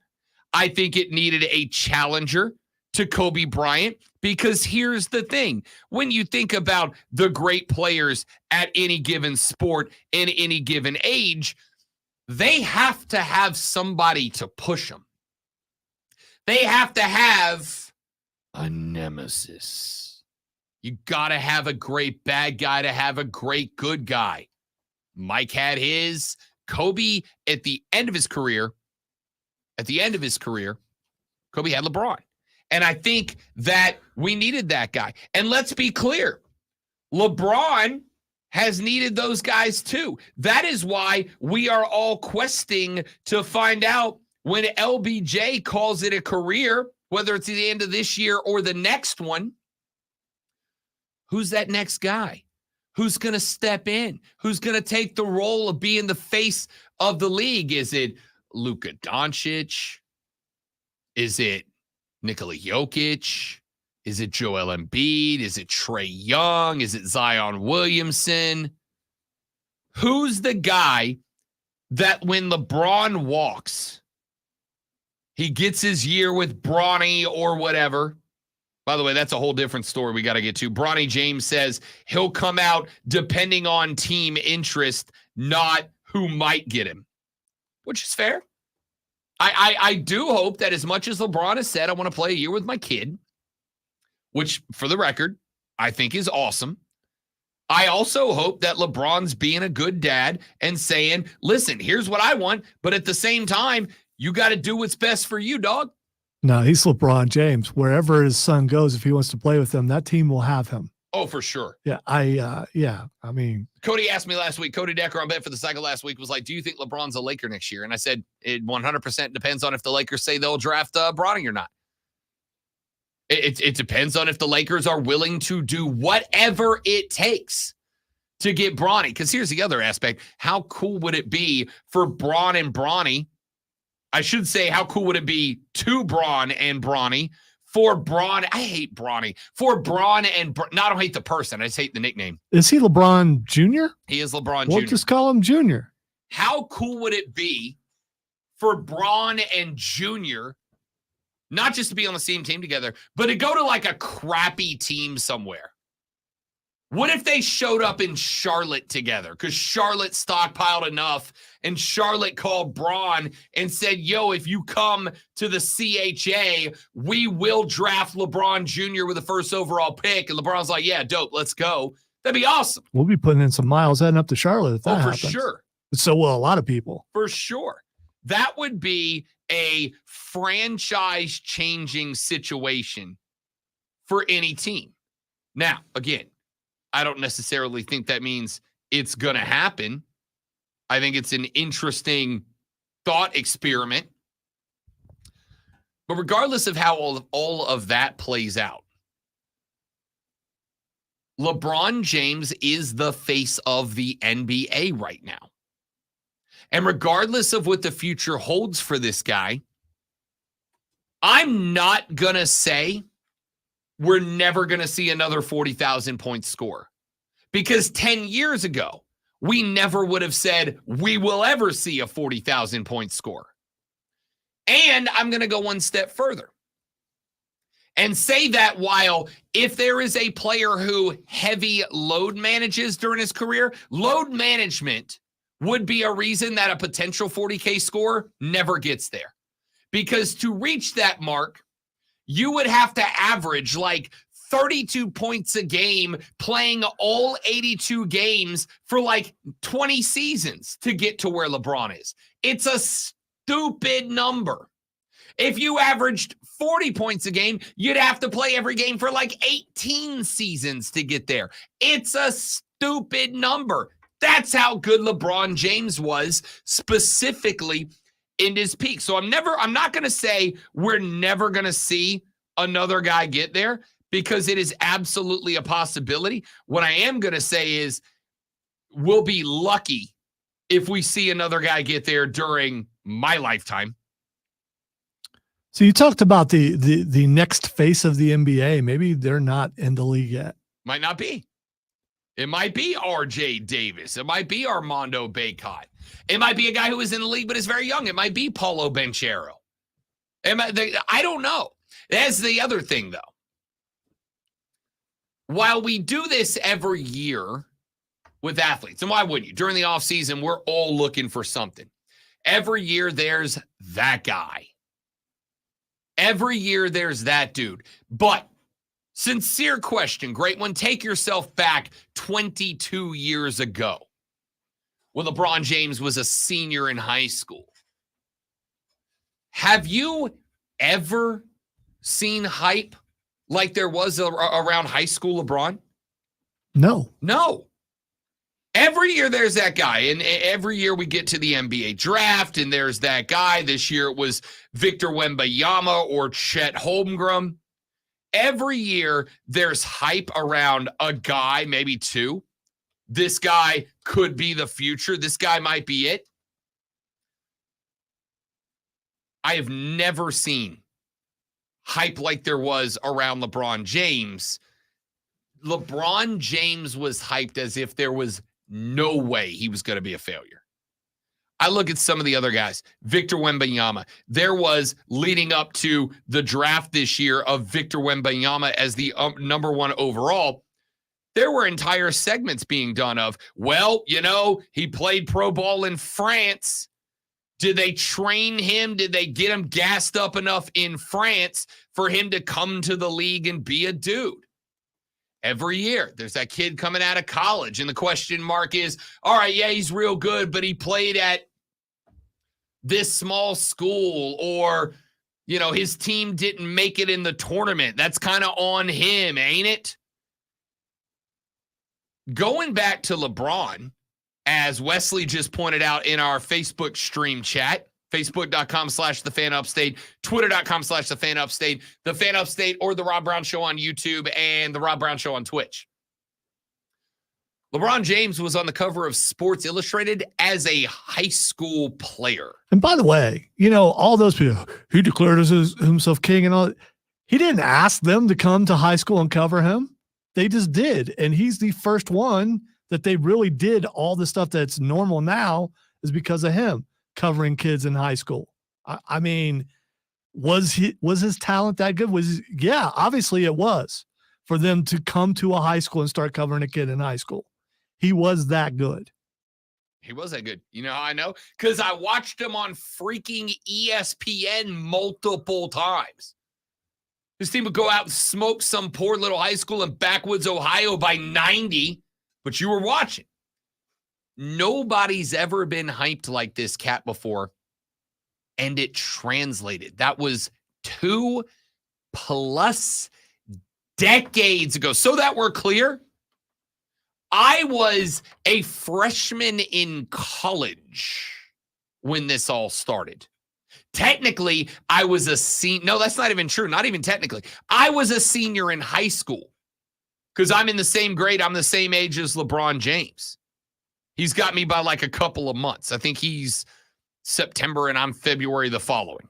So if his high school team would have traveled down to Florida, they'd have beat us by 1,000. They'd have beat my junior year team. When LeBron was a junior, my junior year team might have been within 25.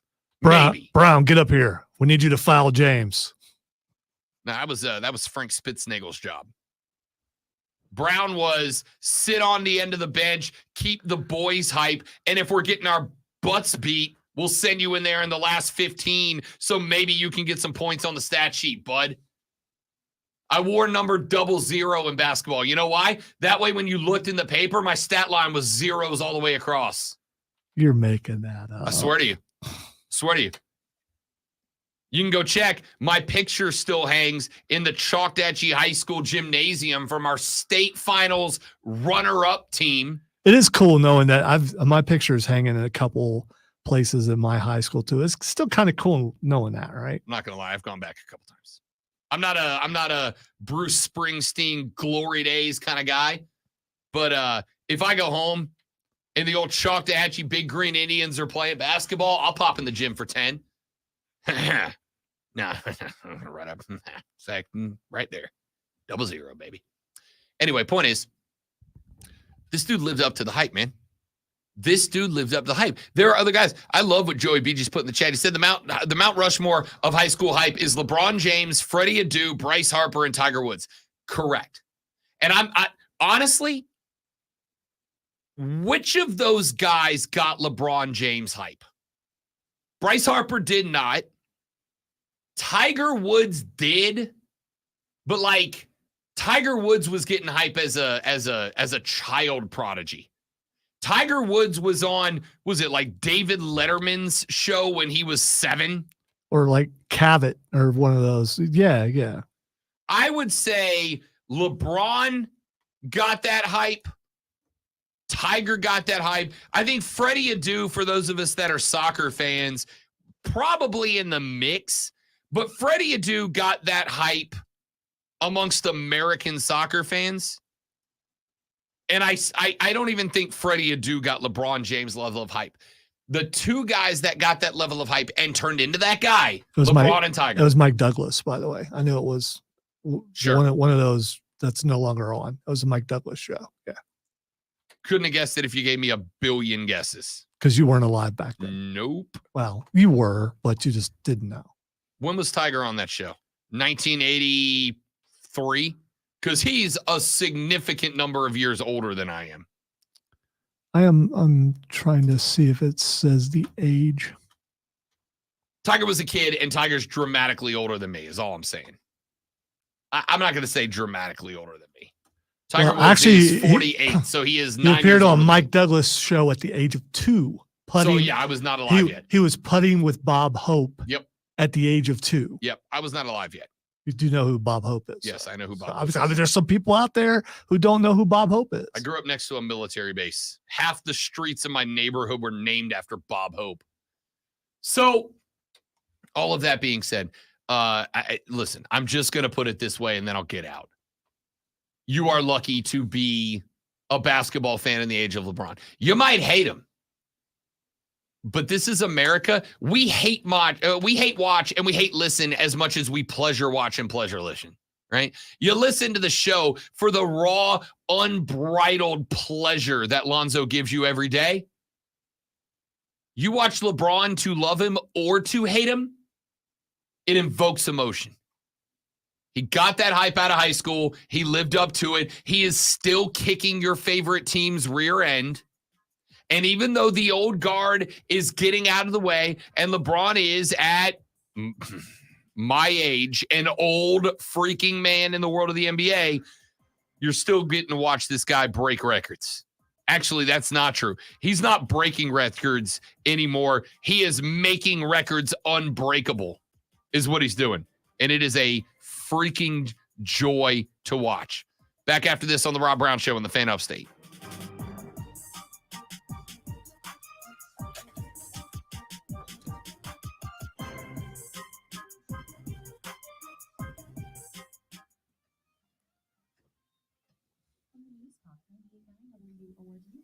Yeah, I have been here that long, James. Lots of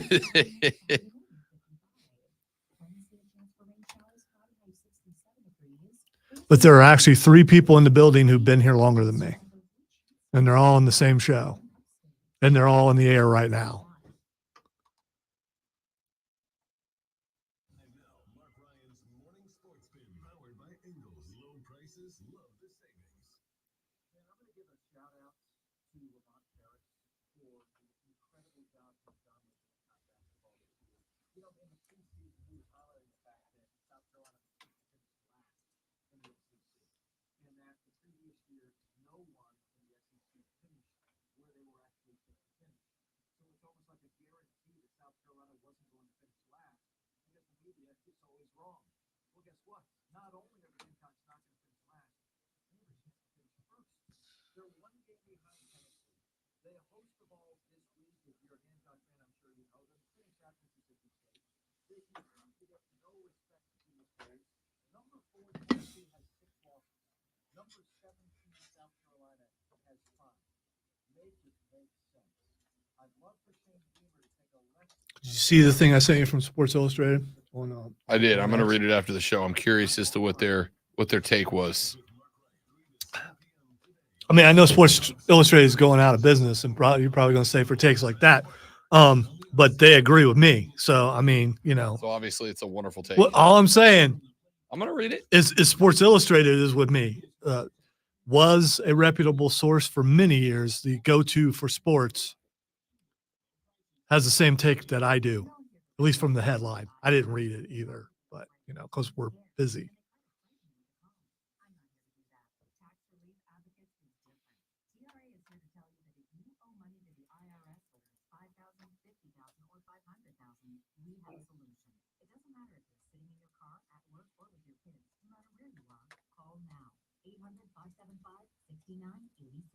Don't lose hope.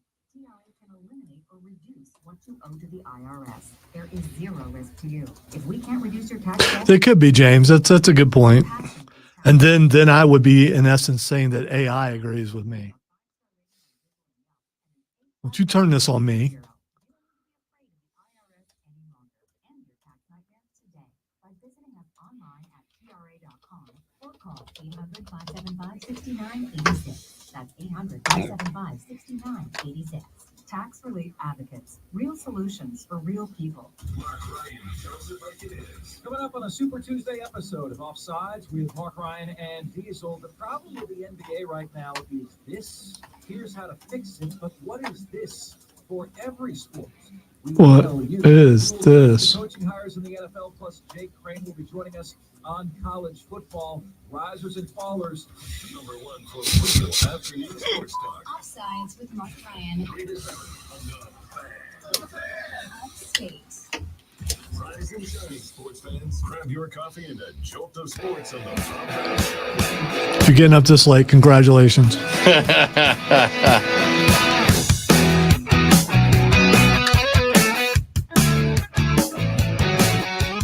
The Rob Brown Show rolls on. You don't think this is German, is it?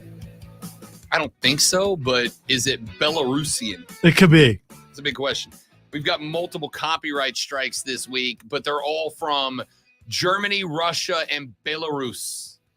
And frankly, I don't know what we ever, listen.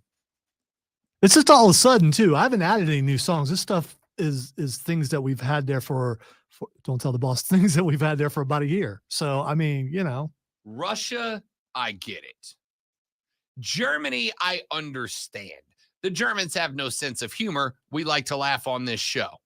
So it makes sense that Germany would come after us. But you, Belarus, I expected better out of you, Belarus. So disappointed in you, Belarus. I expected you, Belarus, to be better than that. Should we rally the armada to boycott Belarus? No, I'm not going to take this out on the people of Belarus, right? Like I assume the people of Belarus are a wonderful people. though I'm going to be real honest with you. I'm sitting here scrolling the Belarusian Wikipedia article, and I just came to the realization that I don't know anything about Belarus other than where it is. I told you I looked it up and found like there was a big list of stars, but of people I'd never heard of before. And it's like, okay, I guess there's stars in Belarus. Their president is Alexander Lukashenko. Their government house is in Minsk, Belarus. They changed flags in 1918. I got that now. What else do we have here? Oh, apparently Lukashenko is at least friendly with Vladimir Putin. Wait a minute. So when the Russia-Ukraine thing broke, wasn't Belarus the state that was like kind of bending over backwards to help Russia with that whole thing? I think it was. I think that's why Lukashenko is familiar in my brain. As soon as I read it, I'm like, I've heard this name before. I'm pretty sure he's like a baby Putin. Like he wants to be Putin when he grows up, but he's kind of known as being a bit of an incompetent fool.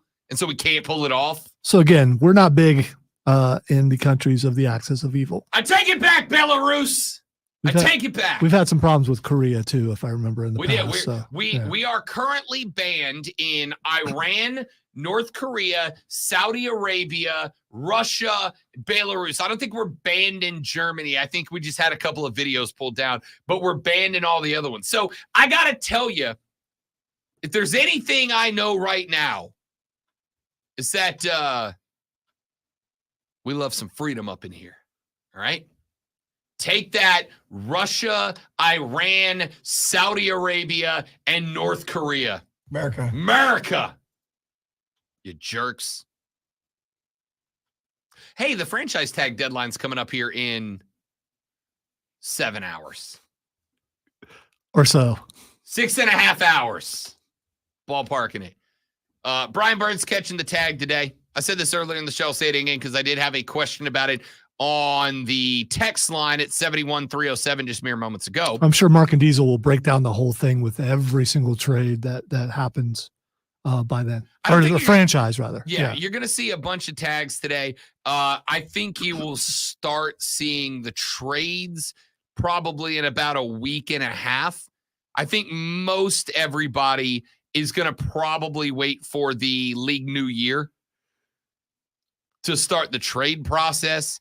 I think everybody wants to see what everybody else is going to do. There will be guys who end up getting traded before the draft, like Brian Burns, because if you end up with a Brian Burns, you have just wiped an entire position unit off of your war board on draft day. And if you're Carolina, obviously, and you can pull off a sign and trade, a tag and trade, that opens you up to a lot more opportunities, specifically depending on what compensation you get. I'm going to say this. A lot of Carolina fans are kind of hanging on to, we should have traded Brian Burns a couple of years back when we traded McCaffrey and we had an opportunity. And from the perspective of this is a job, it's not personal. This is a business, and sometimes you got to make business decisions, even when those business decisions kind of hurt you a little bit. I think the context of what was going on at that point is important. At this time, this was not a franchise that felt like it was years away. At the time, this was a franchise that felt like it was close. This is a franchise that thought, all right, maybe we don't have the guy at quarterback, but we got a guy at quarterback that we're paying attention to. It felt like at the time, you were probably pointed in a good direction. And Brian Burns was a dude who made no secret at the time that he wanted to be here, that he wanted to be a Panther. if I recall correctly, and I could be misremembering this. Zoe, correct me if you do or don't remember as well. But if I recall correctly, didn't Brian Burns use the term career or lifer at one point? Or at least insinuate at it? That sounds familiar, but I cannot confirm. Yeah, I can't remember specifically. But I thought that at some point, Brian Burns used the term lifer. Now, in fairness, if I'm trying to get a $30 million contract out of somebody, I'll kiss it too. For 30 mil, I'll say whatever you want. Whatever you want for $30 million a year. I think he used the term either a career Panther or a lifer. And as we pointed out when those NFL report cards came out last week, one of the few places that the Panthers were considered inside the top half of the league was in treatment of former players, which is, again, no secret for us. Lonzo and I, during the time that it was in Spartanburg and also that I worked here, went up to Panther training camp at least one day. And you saw a parade of former Panthers come through. They take care of their own. So I got to assume at least some part of that played into this. But when my guy hit the Cats up for $30 million, a year after he asked for $27 million and then had a down year. And again, I'm going to defend in this aspect. I'm going to defend Brian Burns, much like I defend Bryce Young for certain reasons. That defense played a lot last year, and there should be a trade-off because with more snaps, with more defensive plays, should be the opportunity for more tackles for losses, more sacks, more passes defended and breakups, etc., etc., etc. But that also means more time spent sweating it out, more time on the football field. And so while you have more opportunities to do more, you also have to do more. And I don't care if you are the world's greatest athlete. At some point, the human body is just only capable of going so long and doing so much before you wear out. That's just reality. That's just biological reality. So I'm kind of in the middle. Like, to me, Brian Burns had, I don't even like to say a down year. Brian Burns had a year, much like everybody else who played under that banner. Brian Burns had a year in which he was taxed. Not like economically, like physically. He was asked to do a lot in a situation that, frankly, was, what word do I want to use here? Real bad. So him asking for 30 doesn't shock me. Hey, consider it the you suck tax. You want me to stay here when my prime time is running out. You want me to stay here while my prime time is running out, and you want me to stay here on a team that we all know if they win 6 games next year, if they win 5 games next year, a lot of people are going to consider that a successful year. Ugh. I know. So if I'm Brian Burns and you want me to stay on and help you win 6 games next year, which is, and I'm bad at math, a 300% increase in the record books, then yeah, I'm going to ask you to pay. Because I'll go ahead and tell you right now, do you know what other team in the National Football League would like to have Brian Burns? Most of them. Probably all of them. If not all of them, real close to most of them. Most everybody else would love to bring Agent Zero into town. So it is fair to me, it is fair if you're number 0 to go, look, here's the deal. I like it here. You like me here. You know what I can do. I know what I can do. Because of the fact that I know what I can do and you know what I can do, what I would like you to do is pay me based on what I can do, with the realization that what I can do is on a bad team. It's just on a bad team this year. So if you want me to stay here and do what I can do on a bad team, then you are going to have to pay me to do that. And frankly, I don't think it's all that unfair of him to ask. I don't think it's that unfair of him to ask. The problem you bump into if you're Carolina is that you might want to do the old tag and trade. In fact, I would tell you, as much as I want Brian Burns in Charlotte next year, as influential as he is, as impactful as he is, as important as he is, both as a player and a leader, I want 0 in the CHA next year.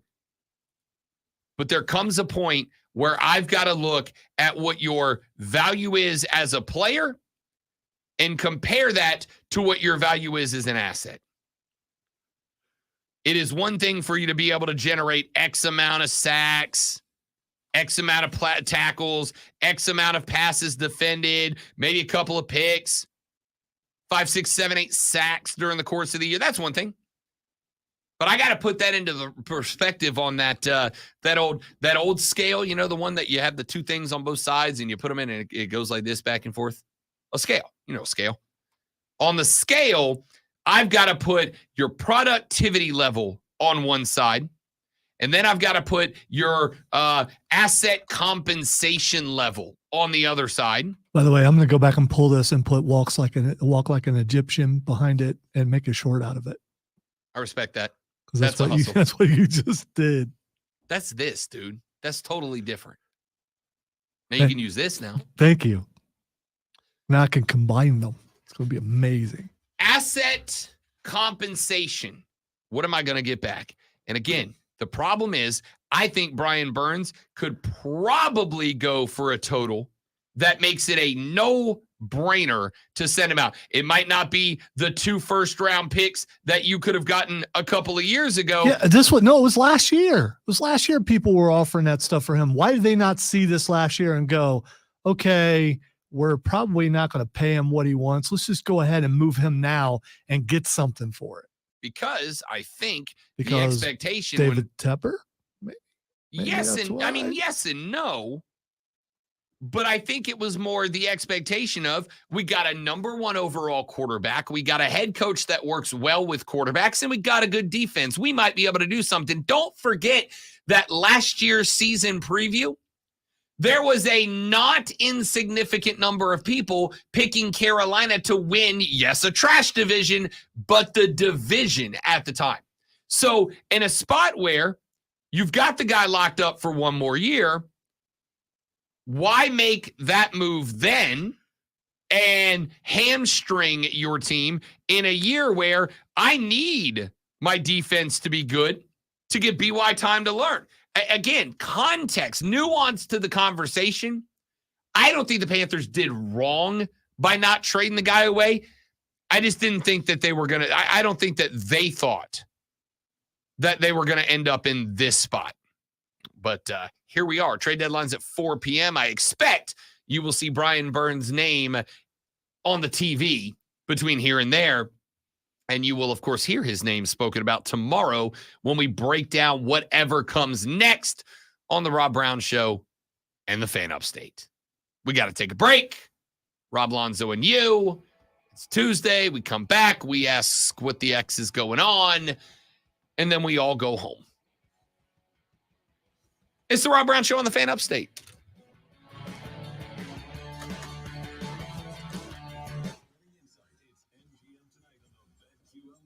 I think I got time.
We all the time get people, I all the time get people who tell me that you don't look like what I thought you were going to look like. What do you think Boot Barn guy looks like? Sam Elliott. But just like younger, just the same guy. Just is Sam Yeah, Elliott. yeah, it's just Sam Elliott. Sam Elliott.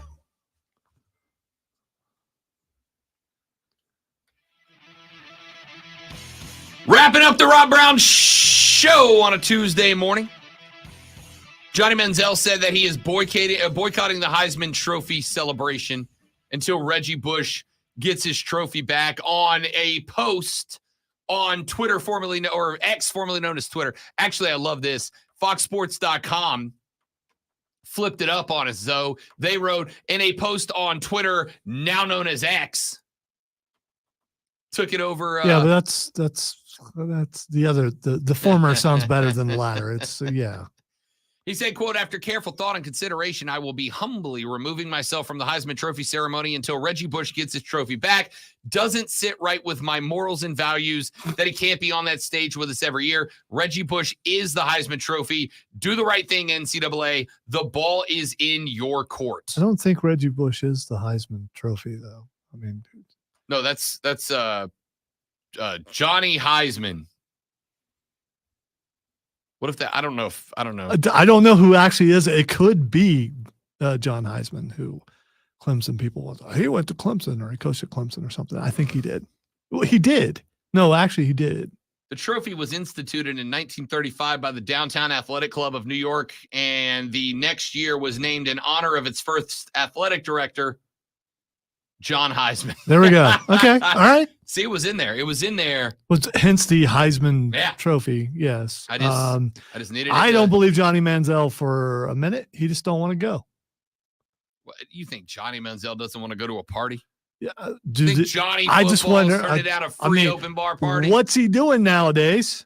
And can he afford to fly out himself if he has to pay for it himself? Think the Heisman Trust or whatever it is actually pays to have former Heisman Trophy winners? Isn't or wasn't he playing Canadian football recently?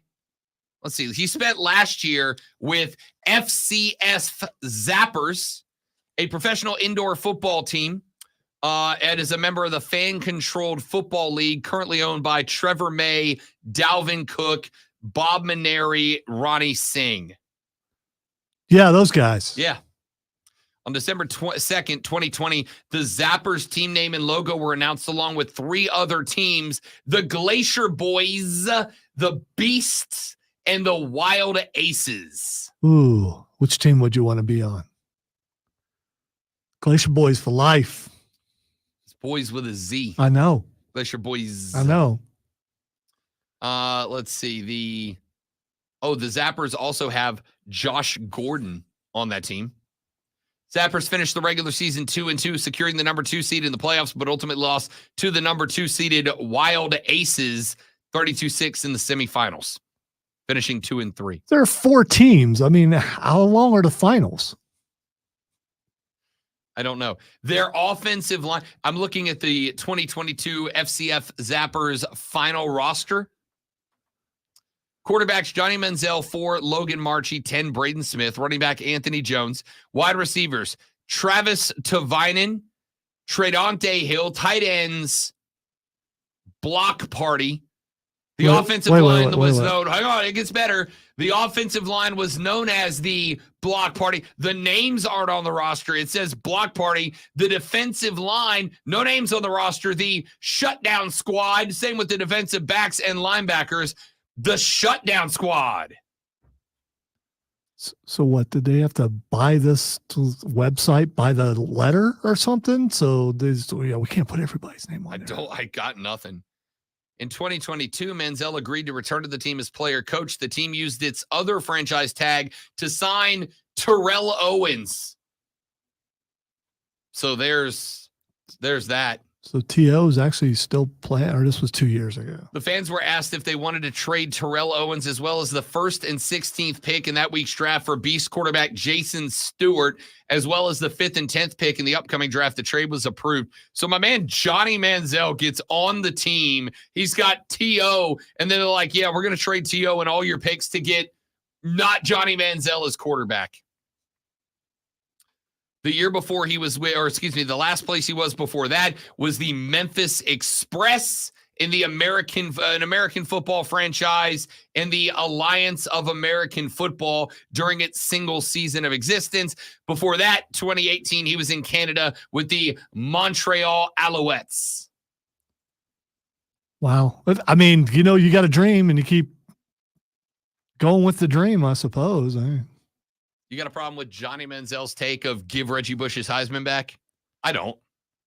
The rules of the day were such that he went against those rules and he got caught for it. So now that the rules have changed, you go back in time and go, yeah, this substance was illegal back then when you were arrested, but now it's legal. So we should let you off. Yeah, I do have a problem with that. I do. Abide by the rules of the day, and you got caught, you got busted, you did something you shouldn't have done. You shouldn't get it back. Lonzo does not believe in the forgive and forget policy. It has nothing to do with forgiveness. We're talking about rules and laws. Yeah, but he served his time. He served his time. He wasn't a Heisman Trophy winner for 100 years. I think it was illegal to own 2 cows in the state of South Carolina. I mean, so you should go back and pardon. It's just weird. All right, so if we find out that one of our coworkers owned 3 cows during that period, you sending them back to jail? No, they got away with it. I'm sure statute of limitations is probably over. We had a with coworker that. who got busted for having 3 cows. What an arrest record! Your Honor, he was once charged with a misdemeanor of owning too many cows. Wait. 2 cows? He had 3 cows. Texter said Brian Burns is not worth being the highest paid edge rusher in the NFL, yet Carolina is in a perfect position to do it. Who else on the roster are they paying? Derek Brown. That's the answer. Of those 2 guys. It's a good answer, by the way. As much as I love Brian Burns, Derek Brown is a more important player to this team right now. Brown is a more important player to Carolina. So if I have to pick between the 2, which I don't, but if I do, DB's getting DB's getting the money. That dude is playing out of his mind right now. Anyway, Twitter was fun. No, we could do one. We can do one. All right. The one thing that's Xing is diarrhea Dwayne. There we go. I got my one in. It's a short break, so we had some time. So that's right. Diarrhea Dwayne. Way to go, Seth. Why are you not saying it? Way to go, Seth. I want you to say diarrhea Dwayne. I gotta tell you, how we have, how you got a list of words you won't say. I don't know why that word diarrhea. Diarrhea. Yeah. That's a word I can't bring myself to do. I'll say all the other words. There's a song about it that I remember. I think it was in the movie Parenthood with Steve Martin. What? When you're driving in the car and it goes really far, diarrhea. Okay, all right. Diarrhea, Dwayne. That is, ladies and gentlemen, grown man, father and grandfather, Lonzo. Yeah, and you don't like the word diarrhea. Next, you're going to say you don't like the word moist. Nope. See, most people hate moist. Moist doesn't bother me. That word, I don't know why that word. What if it's moist diarrhea? All right. The Rob Brown Show, the fan upstate. Yeah.